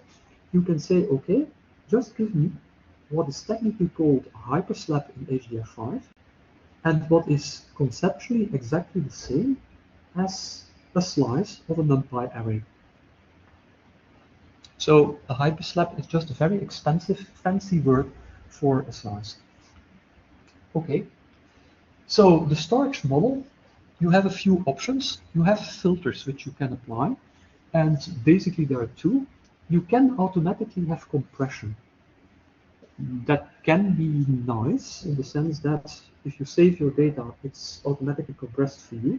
If you read your data, it's automatically decompressed.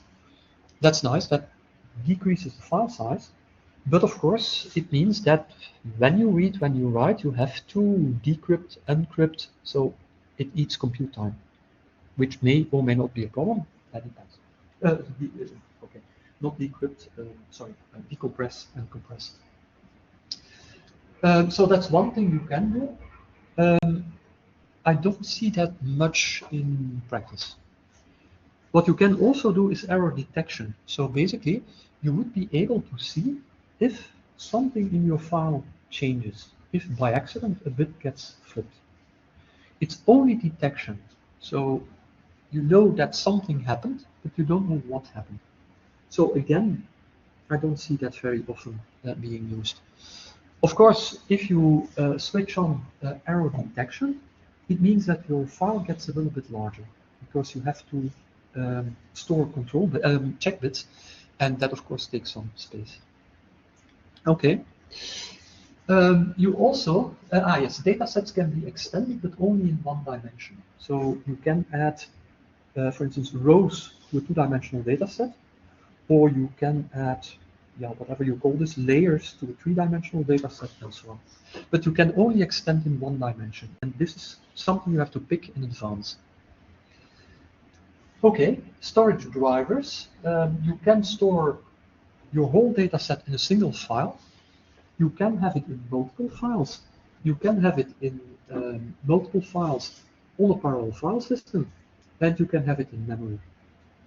And also one of the things which is quite useful is that on HPC systems, your HDF5 libraries have been built with support for parallel file systems. So out of the box, you can do parallel I/O using HDF5.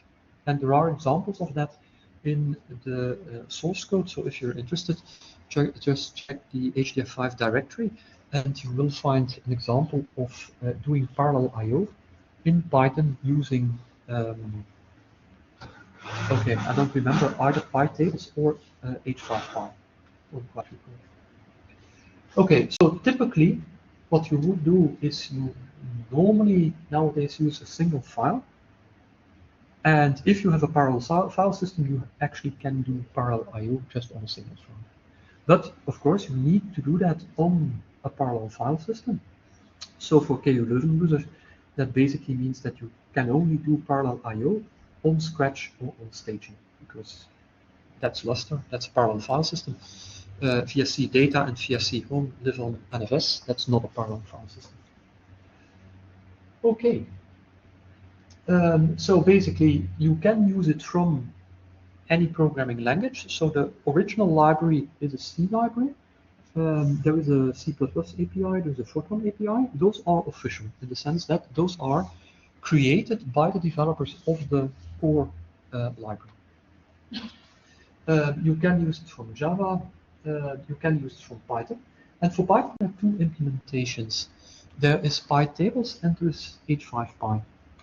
A long time ago, I preferred PyTables. From the point of view of the API, I still prefer it a little bit, but the point is that H5Py is quite a bit faster. So the slides are switched to H5Py now. R also has HDF5 libraries, MATLAB has HDF5 access, and so on. So yeah. Okay. So the nice thing is I can have a Fortran program that generates HDF5 data. I can read that using a Python script. So that's the big selling point here without any issues. So if you want to do this in one of the traditional HPC programming languages such as C, C++, and Fortran, it's not that simple. It's a couple of pages of code only to get your file saved. And if you want to use hyperslaps, whoa, code explosion. That's not really trivial. the big advantage of using Python is that it actually is pretty trivial to use HDF5. Because there is this very nice mapping, conceptual mapping between HDF5 on the one hand, or HDF5 datasets, let me be precise, on the one hand, and NumPy arrays on the other hand. So this correspondence is what makes life easy. So basically, it's quite simple. You just import H5Py, and probably, most likely, you will also want to import NumPy. Okay, so creating a new H5 file, very easy. H5Py, file function, you specify the data format, and you specify the mode. In case the mode is write, because W for write, because you want to create a new one. Okay, very easy. If you want to modify an existing file, so for instance, if you want to extend an existing data set with new data, you just use the same thing, but mode is append. And if you just want to read, the mode is R for read. Okay. Of course, you can do it this way, but this is not particularly Pythonic. So, because you have to remember to close the file. And be warned, this is important. Because the problem is, if you have an HDF file open for writing, and your program crashes without closing the file, it's not unlikely that that file is going to be corrupt. And that's one of the, in my opinion, issues with HDF5. The problem is there is no formal specification of HDF5. There is no document that says, okay, this is the layout of a file, these bits mean this particular metadata, and so on. There is only the C implementation, which actually defines implicitly the format. Okay? And that also means that making tools, for instance, to try and recover a corrupt HDF5 file is very hard to do without a formal specification. How are you going to do that? So that's, in my opinion, one of the weak points of HDF5. I hope they will address it at some point. I don't think they did until now, but yeah, as a computer scientist, I'm really unhappy with that.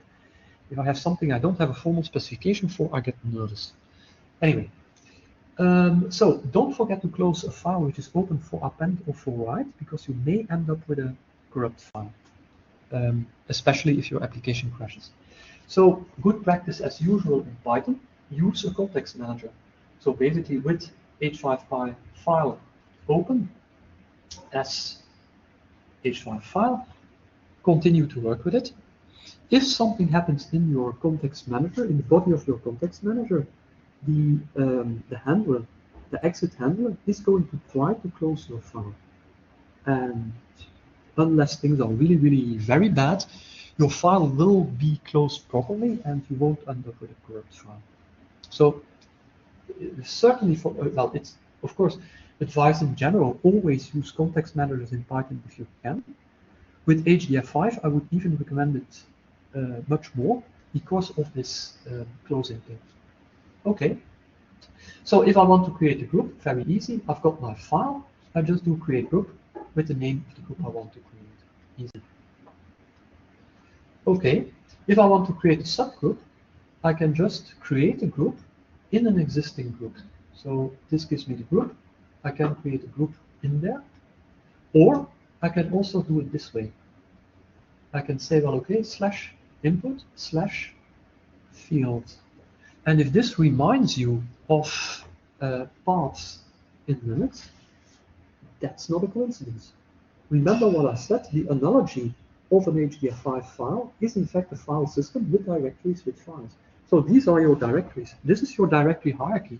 This means top of the file, input group, subgroup, fields. So basically, top level directory, input is the directory, well, the root is a slash, input is a top level directory,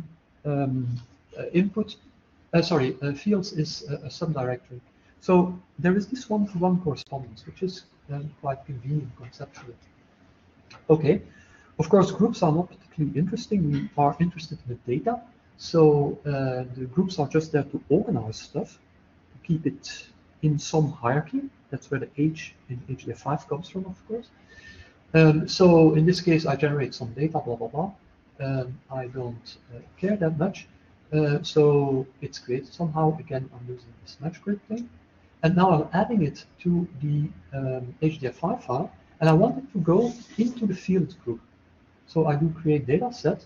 I specify the name. I specify the values. Well, not value, sorry, the shape. So essentially the data space. And I specify the type. And of course, I can simply use the shape and the D type of the corresponding NumPy array. So of course, this does not put any data into my HDF5 file. It's just creating an empty data file, an empty data set. And then I can simply assign the data just by copying the data into that particular data set. Just using slicing, whatever. Okay. And then if I want to make sure that the data is really written to disk, I can use H5 file flush.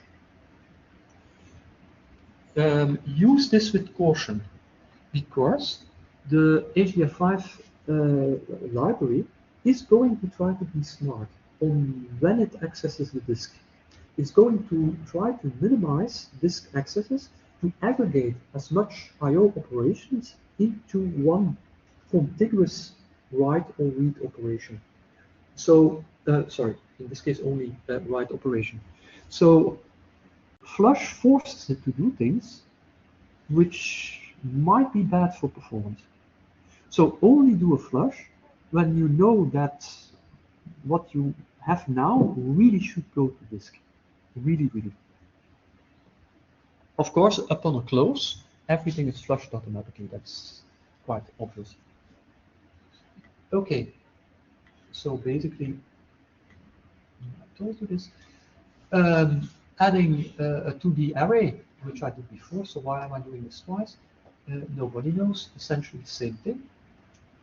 So in this case, I'm going to create it immediately into a directory hierarchy.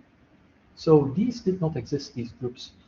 So basically, they will be created automatically, I think, but I'm not sure whether I have to. I think I need an additional argument then here.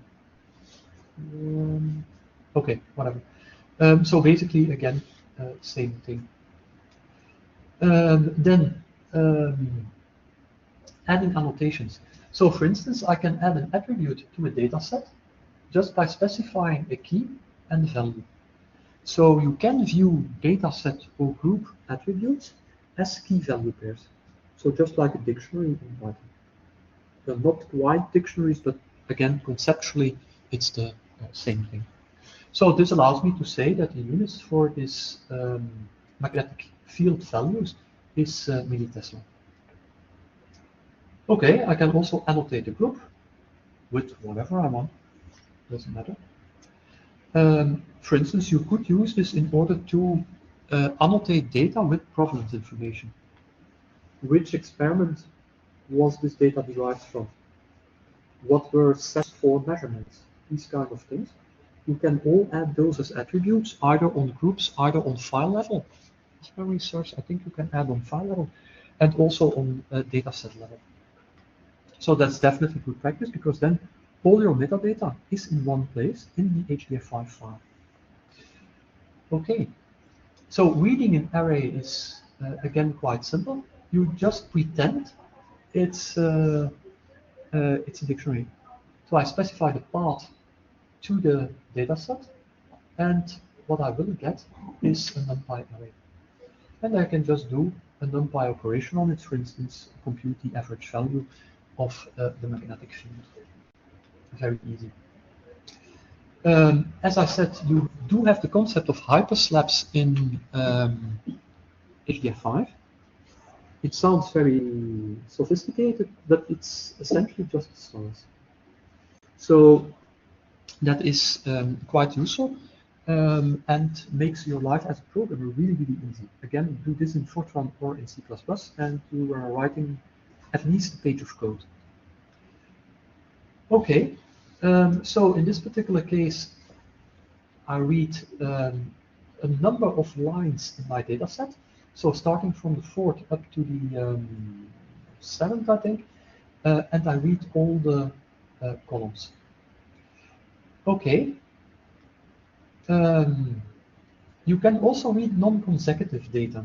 So, for instance, you can say I have a list of indices. So this would be the second, the 3rd, the 4th, and the 5th. The 3rd, the 5th, and 7th particle, and you can just have that array here. Now, this may not be your best I/O strategy, because just like memory access, file access is also best contiguous. So if you read parts of a file, your performance is going to be great. So unless you have a really good reason to do non-consecutive reads, don't do them. It makes a huge difference. Also, just like for arrays, it matters whether you read them column-wise or row-wise, depending on how they're stored. It's the same with HDF5. If you read them in an unnatural order, you lose magnitudes of performance. And the emphasis is on plural, more than one magnitude. So, or order of magnitude, rather. Okay. So this is quite sophisticated under the hood, but from a Python programmer's perspective, it's really quite trivial. All right. There are a lot of command line utilities that just come with the distribution of HDF5. So if you load a module with an HDF5 for an HDF5 library, or you install a Conda environment with HDF5 included, you have these utilities. So for instance, there's h5dump, and that's just going to give you a textual representation of your HDF5 files. Okay, be careful, because if you do that on an HDF5 file of several gigabytes, it's going to dump the entire context as text in your terminal. You are going to be very unhappy, because before you hit Ctrl+C, so many characters have already been dumped that you will still be waiting for 5 to 10 minutes before that huge stream of characters is finally printed on your terminal. Okay, this is for debugging purposes. It's really useful. You need to experiment a little bit with the layout of your HDF5 file. Do you have the right groups? Is the data set in the right format? Blah, blah, blah, all that kind of thing. Very easy. Do it for small data set. Do it for something that's feasible to fit on a terminal.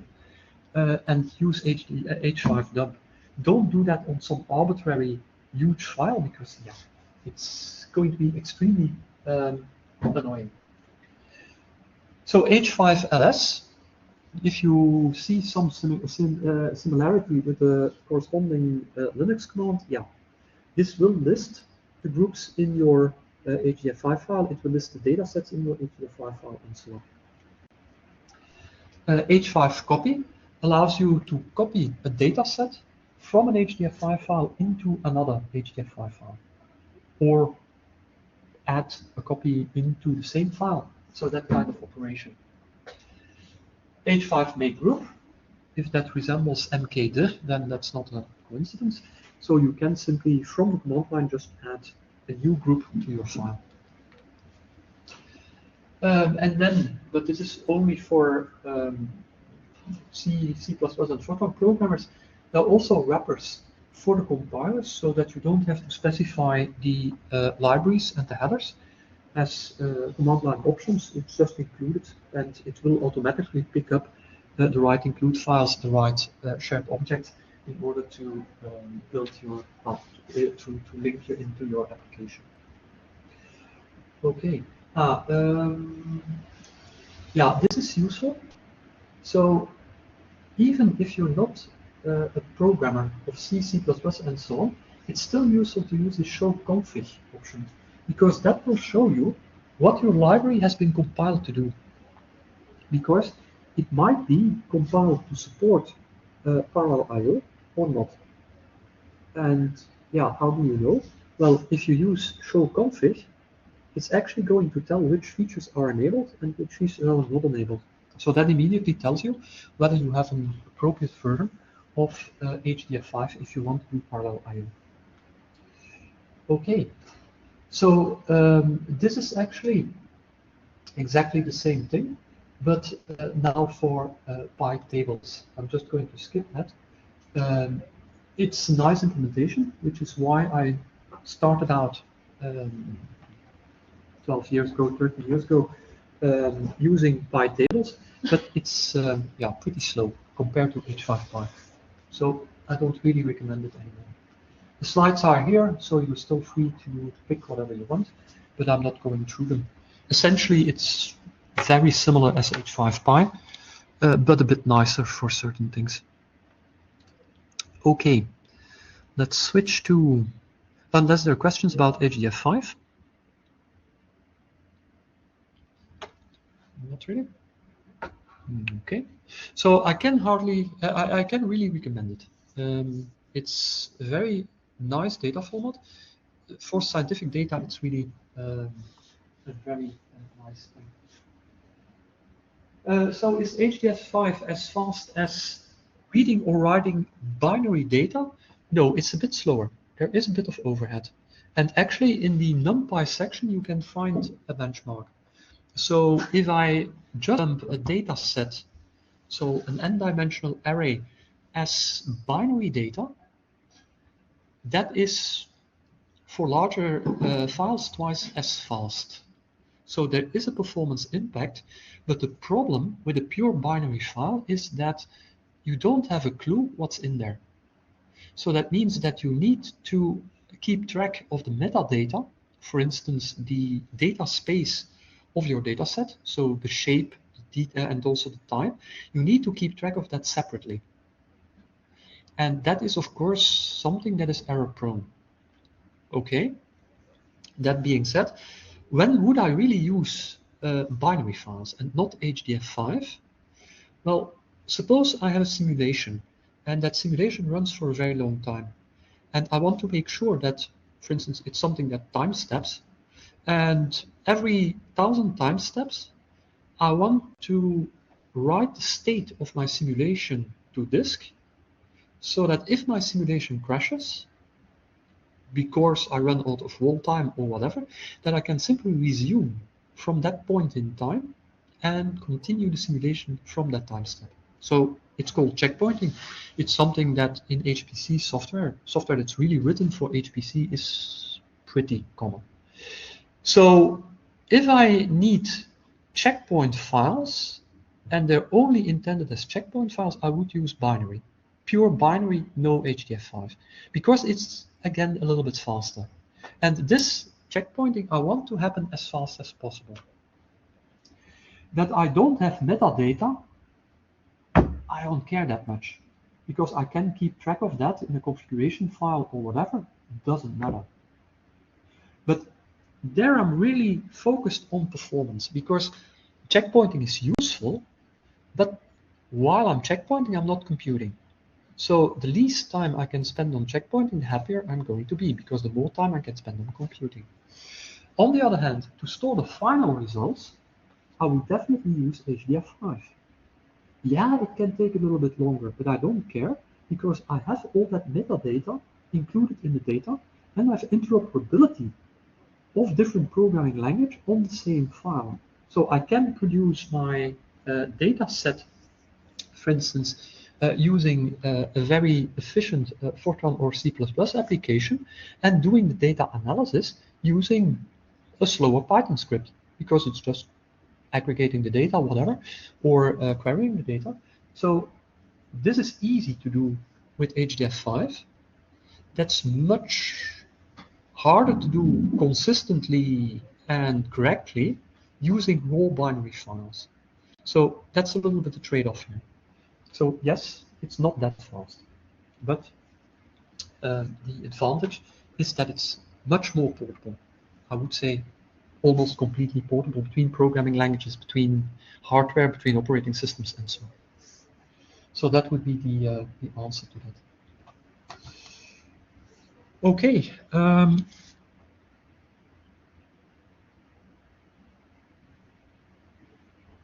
Wait. I'll have to switch glasses. Is there a wrapper necessary for R? Yes. So there is. Don't ask me the name. Probably it's just called HDF5. So basically, there is an R package that allows you to read and write HDF5 files. Basically, it's R wrapper around the C library, which underlies everything. It's the same for Python. Python also just uses the underlying C library and just adds an API on top of a Python API on top of it. And R does this. For R, the same thing has been done. For MATLAB, the same thing has been done. For Julia, the same thing has been done. Everyone uses the underlying C library because that's the single source of truth. That's the only thing which can actually reliably read HDF5 files due to the lack of formal specification, blah, blah, blah, blah, blah. Let's not go there. Okay. Let me switch to SymPy. Yeah, sure. Let me switch to SymPy. I'll go pretty fast just to give you some idea of what you can do. And I'll also point you to a nice notebook that, well, kind of is nice for, let's say, bachelor level physics courses and so on. So basically, it's for doing computer algebra. So essentially for computing with symbolic features. So there is a lot of linear algebra. So you have matrices, etc., etc. So that means for a matrix, you can compute the eigenvalues, where the elements of that matrix are just symbols, for instance. You can solve sets of equations where the coefficients of the equations are symbols, not numerical values, and so on. So for calculus, you can compute derivatives. You can do series expansions, Taylor expansion, that kind of thing. You can compute limits. You can compute integrals. So both indeterminate and determinate integrals. So all that kind of thing can be done easily. So basically, you import SymPy, and then you can create symbols by calling the symbols function. So in this case, I'm creating 4 symbols, A, B, C, X, and now I can build expressions with those.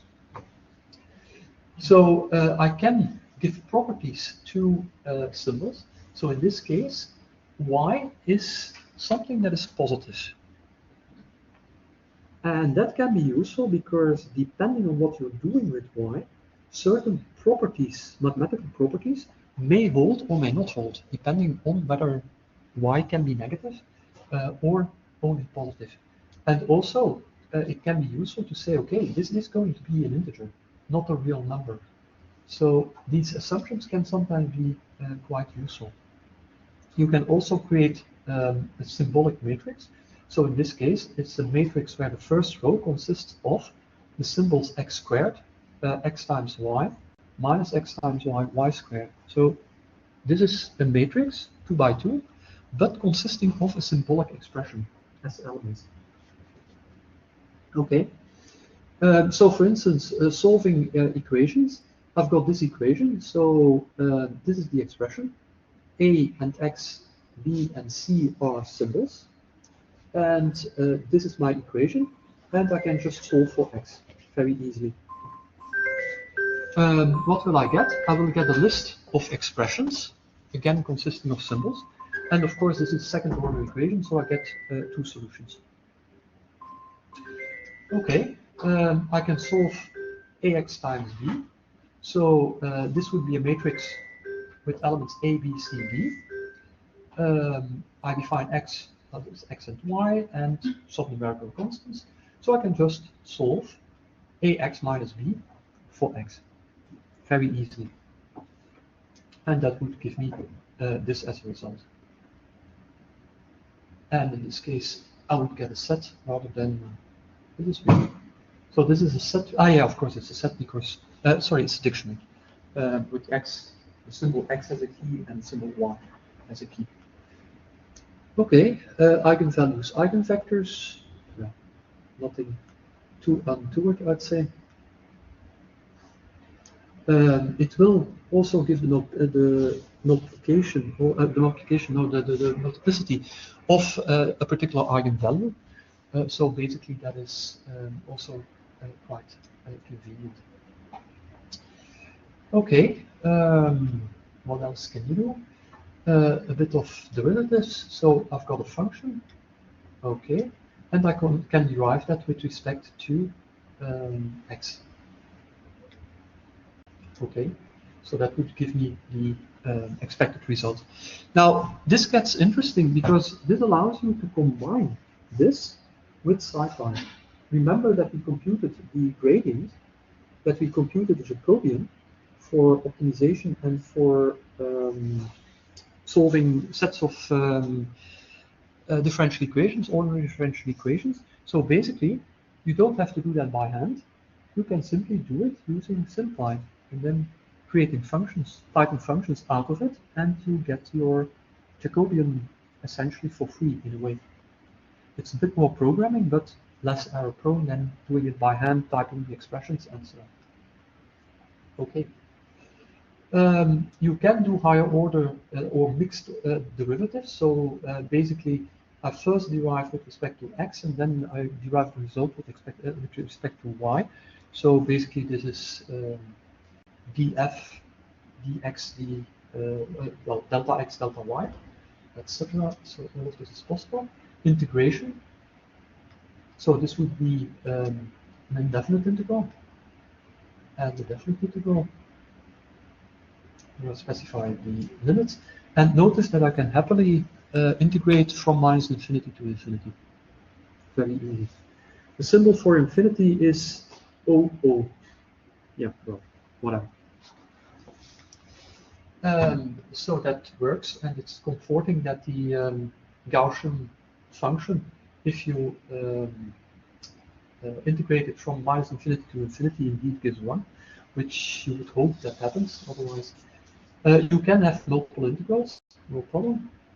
So this is a double integral. So all of that works. Limits and series, so I can compute the limit of this 1. And series expansion, you can do that easily. So you get this term. It's also easily to get rid of it. Then you can do remove capital O, and you get rid of that. No problem. You're welcome. Okay. So basically, to get a term of a specific order, you can just use a Taylor term, and then you specify which one you want, and you get that one. Okay. One thing you can use SymPy for, I'm not going to go into the details because time is running. Well, time has run out 5 minutes ago. So basically, I'm just going to point you to this. One of the things for which I use SymPy quite regularly is to create expressions programmatically. So basically, as a trivial example, you might know this game of the game of sixes, if memory serves. So you have 3 times the same number, so let's say 2, 2, 2, and it should be equal to 6, and you can insert mathematical operators. So yeah, how do you do that? Well, one thing you can do, or one way to solve this, to approach this, is to say, well, okay, I will construct mathematical expressions myself. I will simply add the operators, and then when I've got a complete expression, I'm going to evaluate it, and I'll see whether it evaluates to 6 or not. So using this with SymPy is reasonably trivial. If you're interested in that kind of thing, then you can have a look at a notebook which specifically solves this problem. So this can also be used in order to, for instance, construct functions. Suppose that I have a range of functions that could potentially model something. I can programmatically create them and try them one by one, evaluate them all, and see which one is the best. So this goes beyond a single, for instance, beyond the family of polynomials. I can do much more sophisticated things with that. And for instance, there is a machine learning package for symbolic machine learning that exactly does this. In a not so very brilliant way, but that's something. Okay, so that's something you can do. And the way that happens is because this expression is in fact a tree.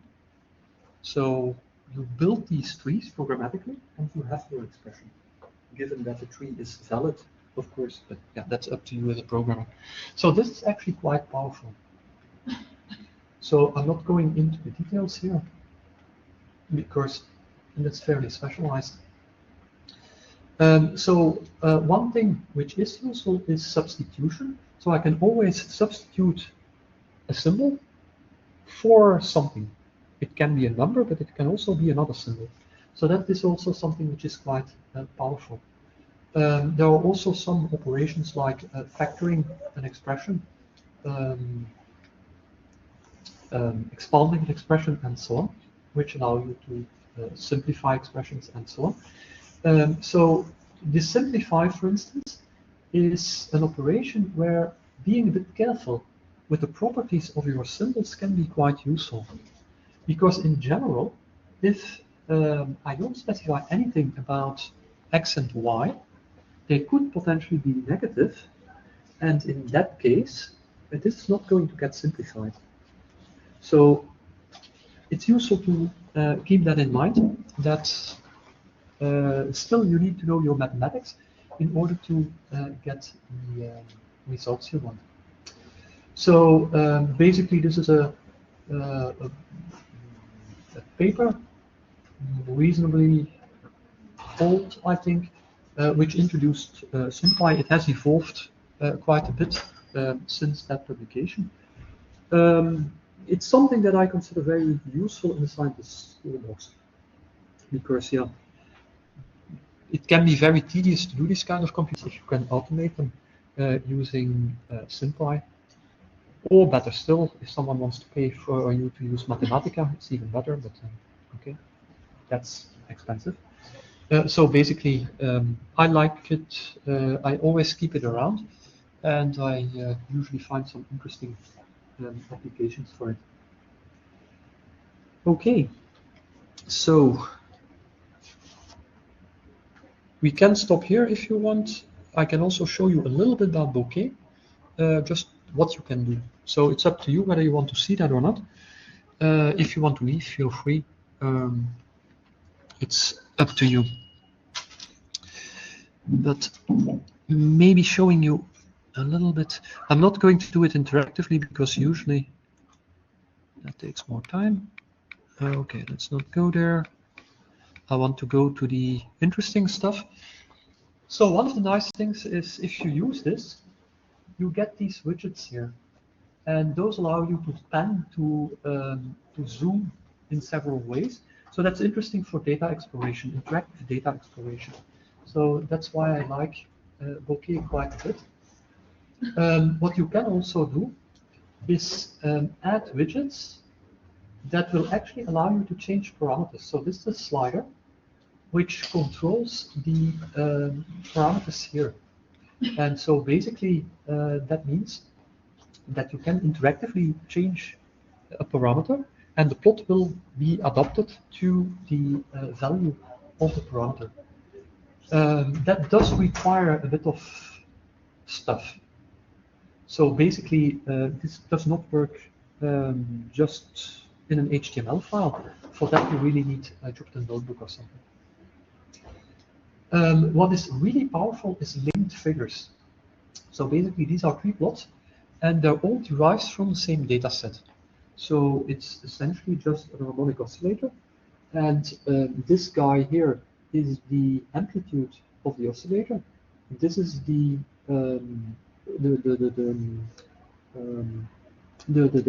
what is it? The omega. Sorry. Yeah, sort of. Yeah. So basically, derivative of the amplitude, the angular velocity, and this here is the phase plot. So essentially, this guy here is the x-axis. This guy here is the y-axis. So any point on this plot corresponds to a point here and a point there. And if I link these plots, I can actually just select some data here, and the corresponding data there and there will be selected as well. So again, for data exploration, this is quite powerful. It does require significant tinkering, so this is quite a few lines of code. Also, the tools are coupled, so if I zoom into this plot, the corresponding zoom will happen in the other plots, and vice versa. So this is really, for data exploration, it's really nice. Yeah, this is the link brushing. So basically, I select something here, corresponding points in this, and that plot will be selected automatically. So to make sense of data, this can be really, really powerful. Okay. You can go multimodal in the sense that you can have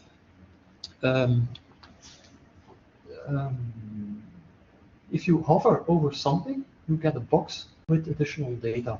So in this particular case, it's, for instance, not possible to just know by looking at the plot which time point you're looking at, which point in time you're looking at. You only have the theta and the omega value, but you don't know the time.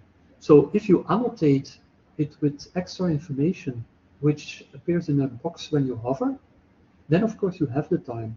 Here it is. So basically, this would be at 1.5 seconds or whatever unit of time is here. So again, that's quite useful for data exploration. And you can add any information. Okay, let's leave it at that. If you like, you can have a look at the video thing because it's funny. So you can do that. But I'm not going into it because we're already 10 minutes over time and I don't want to take up the rest of your day. So. Okay, but good, we covered many things, not everything, but many things. So. Okay. I hope this was useful, and perhaps I will see some of you next week in Python for Data Science. So they're kind of complementary, these two, so in that respect. Okay, so unless there are questions, that was it for today. Question room? AGF5, yeah. I guess it's more interesting for like data that would not really have like a default method of saving them. For example, like if you have a fighter's checkpoint, then it's more like obvious to use the checkpoint. Yeah. Yeah, exactly. So AGF5 makes sense, or makes less sense, let's put it that way, when there is a canonical data format to save stuff. Absolutely. So by now, many machine learning libraries like PyTorch, like TensorFlow, actually use a different format. Open something, something, model thingy, whatever, as a checkpointing and an exchange model. So back in the days, that role was played by AGF5, certainly for Keras and for TensorFlow. Not sure about PyTorch, but nowadays they use a different format. And the reason for that is that it's a format that has been designed in order to allow for interoperability between libraries. So essentially, a model that you checkpoint in say PyTorch, you can import into TensorFlow and vice versa. So you could do that in AGF5, but someone came up with something different for whatever reason. I have never looked into the details of the data format, so I have no idea why they want particularly to invent a new format, but it could have been HDF5. It isn't. It might be a specific version of HDF5, a specific schema. It's possible. I don't know. I never looked into it. But just like build systems, everyone wants to come up with its own build system and its own data format. Otherwise, you don't count apparently, but yeah, whatever. But indeed, if there is a canonical way to save your data, sure, please do. If you have to invent something, look at HDF5. It's a very good basis for data formats. So that would be my advice. What questions? Other questions? Yeah. I mean, when the memory is not enough, I mean, I should write it on the actual disk in order to somehow do my processing. And you suggest that this binary format is the best one. When I mean, the fastest is the binary. I'm talking about the during the process. For example, Yeah. I reach the limit of my memory that I need to switch to the hard disk. Yeah. And you would recommend using the binary version in that case? Okay, so basically the questions, the problem is that the data set you're dealing with or the intermediate data structures you're dealing with in your application are too large to fit in the physical memory, so in the RAM of your computer, the computer you're using. So in that case, you're in the situation that you do out-of-core computations, or that you have to do out-of-core computations. Basically, that means loading and storing to disks part of your data set and, storing part of your data set to disk and loading them at the moment you need them. So that's called technically out-of-core computations. And now the question is, would you use binary files for that? I would use a data format that is as fast as possible for such an operation, because it is really time critical. Yeah, absolutely. So one thing you could do is use binary files. The other thing you could do is using arrow files. Arrow files. Arrow. Yeah, arrow. So like the thing you shoot. I haven't heard of that. So again, both for things like Python and for R, there are certainly wrappers. I would have to look, but I think there is a C or C++ API for Arrow as well. The big advantage of Arrow is that the data is stored on disk exactly the same bit for bit as it was stored in memory. So basically, reading the file instantiates your data as it was in memory and vice versa. So you cannot do better. So in that respect, Arrow is in fact kind of optimal. Yeah. So depending on whether you're doing your read and writes in Python or you do them in C++, if you do them in Python, it's easy. PyArrow is easy to install. It's very simple to use. In C++, I'd have to look up whether there's an API. I don't know by heart. Yeah. Then have a look at PyArrow. Arrow. That will be the fastest.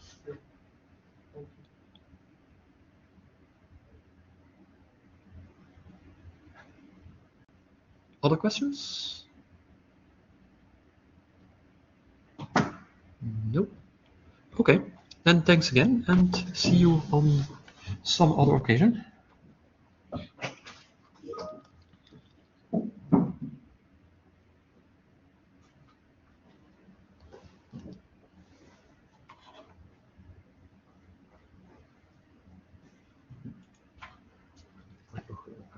Ja, zo. Opleiding. Ja. Ik vond het heel interessant, maar ik doe vooral toegepaste machine learning, deep learning. Ik zou graag nog een aantal dingen volgen ook.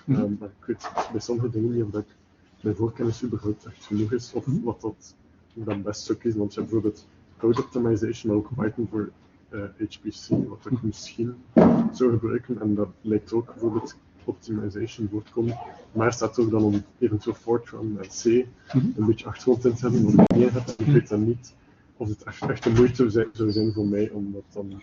Wel, ik kan u zeggen wat we in Python voor HPC eigenlijk behandelen. Dus het gaat eigenlijk, dus de approach is eigenlijk minimale veranderingen. Wat brengt het op? Verdergaande veranderingen, wat brengt dat op? Enzovoort. Dus dat is in feite een beetje de opbouw. Dus het start eigenlijk heel simpel en het wordt wat gecompliceerder. Nu, een van de dingen waar ik het ook over ga hebben is Numba. En voor Numba is het niet slecht van eigen idee te hebben hoe dat de dingen werken, maar ook geen C kennen. Je kunt nog iets betere performantie krijgen door Cython te gebruiken. Daar heb je een beetje C-achtergrond voor nodig. Dan ga ik het verder ook hebben over parallel programmeren. Dus met multiprocessing enerzijds, met dat andere ding, futures, anderzijds. En een klein beetje over NPI. Niet de details, want er is een complete training over NPI. Dus dat zit daarin. En dan wat dat eventueel ook interessant kan zijn, zeker in de machine learning context, is Dask. Dus daar ga ik het ook over hebben. En PySpark. Ja, het is, wat ik zeg, ik heb niet echt een computerwetenschap achtergrond. En het is misschien interessant, maar ik wil ook niet de helft van de tijd met mijn vingers tussen Snap ik. Ja, tuurlijk. Maar dus het zou, op zich, zo'n dingen zijn wel de moeite als ik er de tijd voor heb. Ik denk het wel. Als er tijd voor is, denk ik dat het interessant is. Ja. Er is ook een Python voor GPU. Dat staat hier ook bij. Ja. Want er is dan ook GPU Fundamentals of Accelerated Data Science. Waarbij je voorkennis van data science zou moeten hebben, staat erbij. Wacht, maar dat is geen van mij, denk ik. Hè? Ja, dat weet ik niet, dat heb ik nu niet bekeken. Maar bijvoorbeeld de GPU voor Python is bijvoorbeeld dan een beetje hetzelfde, ook interessant sowieso. Misschien niet per se alles, maar...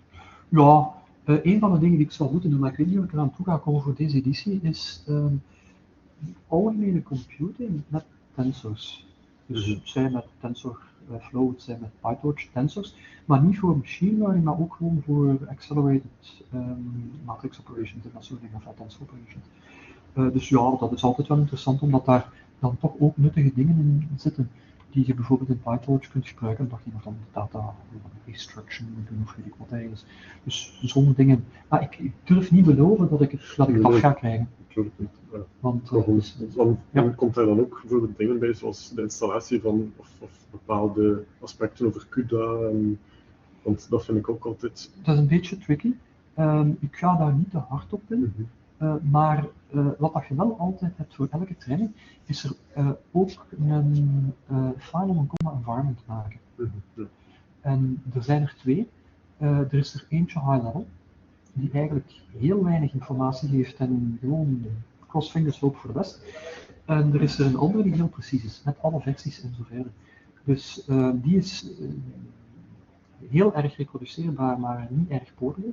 De andere is heel erg portable, maar weinig reproduceerbaar. Dus die zijn er wel. Dus dat geeft u wel ergens een idee over hoe dat die environments gemaakt zijn. Maar typisch voor CUDA, het onderliggende idee is eigenlijk, de CUDA drivers moeten geïnstalleerd zijn. En uw CUDA libraries kunnen in uw CUDA environment zitten en moeten recenter zijn dan uw drivers. Of tenminste dezelfde versie van de drivers. Ik heb er lang over gedaan om het een beetje te werken te krijgen. Ja, normaal gezien zou het redelijk. Ik heb er echt niet het probleem is, ik ben vertrokken van een ander project van iemand. En dat was niet het beste idee. Nee, maar ondertussen lijkt het wel te werken, dus ja, want ik zag ook bijvoorbeeld systems programming, lijkt me ook allemaal super interessant. Maar het relevant is natuurlijk... Ja, er is maar zoveel tijd. Nu, normaal gezien, er is overal een beschrijving. Ongeveer een table of contents van wat er aan bod gaat komen. Dat is in uw inderdaad. Iets kijk daar een keer. En dan kun je beter filteren van wat dat relevant is, wat dat niet relevant is. Nu, die table of contents is, die beschrijving is een beetje handwaving. Vaak is er meer dan staat er meer in de table of contents dan ik eigenlijk gecoverd krijg. Maar het geeft u een ruw idee over wat er aan bod gaat komen. En je kunt ook, als je zegt van ja oké, dat komt wel aan bod, maar hoe grondig? Kijk gewoon een keer in het repository naar de source directory en dan zie je meteen van ja kijk, dat is ongeveer het niveau, of zelfs naar de slides, dat is ongeveer het niveau dat het gaat zijn. Ja, dat is te simpel, of ja, nee, daar heb ik de voorkennis niet voor, of dat interesseert me niet, of wat dan ook. Dus daar kun je ook altijd op filteren. Dus, wil je niet echt. Ja, dus allemaal publiek beschikbaar, no problem. Ja, net van plan. Ja, oké. One question. Yeah. There will be two sessions, Python for GPU and Python for HPC. It will be taught by you. Yes, both. Python for GPU is for something like GPU computing. Yes. And HPC is that using Python in the HPC, yeah? Yes. Most of them. And especially if you, it's essentially speeding up Python. So, for instance, I talk about Numba, I talk about Cython. I also talk about parallel processing with multiprocessing with futures. I talk about Dask. I talk about a little bit, not much about PySpark. Also about MPI, a little bit because it's a complete training on MPI, which is now also for Python. So basically, that's a bit the contents of that. And in fact, I will at some point merge Python for HPC with Python for GPUs. Because it's essentially one thing. You can't really do HPC anymore and ignore GPUs. That is not in this time and day. It doesn't make sense. Yeah. But historically, I started with Python for HPC and then I added Python for GPUs, and I wanted to keep them separately for marketing reasons. So, but now I don't care anymore about the marketing thing. So I would just, I'm more inclined to now merge everything into one Python for HPC training rather than also 7. So for Python HPC, we use everything with Python to the HPC. Yeah, exactly. So it's something like complementary for the introduction for the HPC session. Yeah, but it's really about Python. It's really Python centered. Which Python libraries to use, that kind of thing. So that's the idea. Yeah. Just one recommendation, if it is recording or not. Now it's recording, yes. Do you want to stop recording? Yeah. Okay.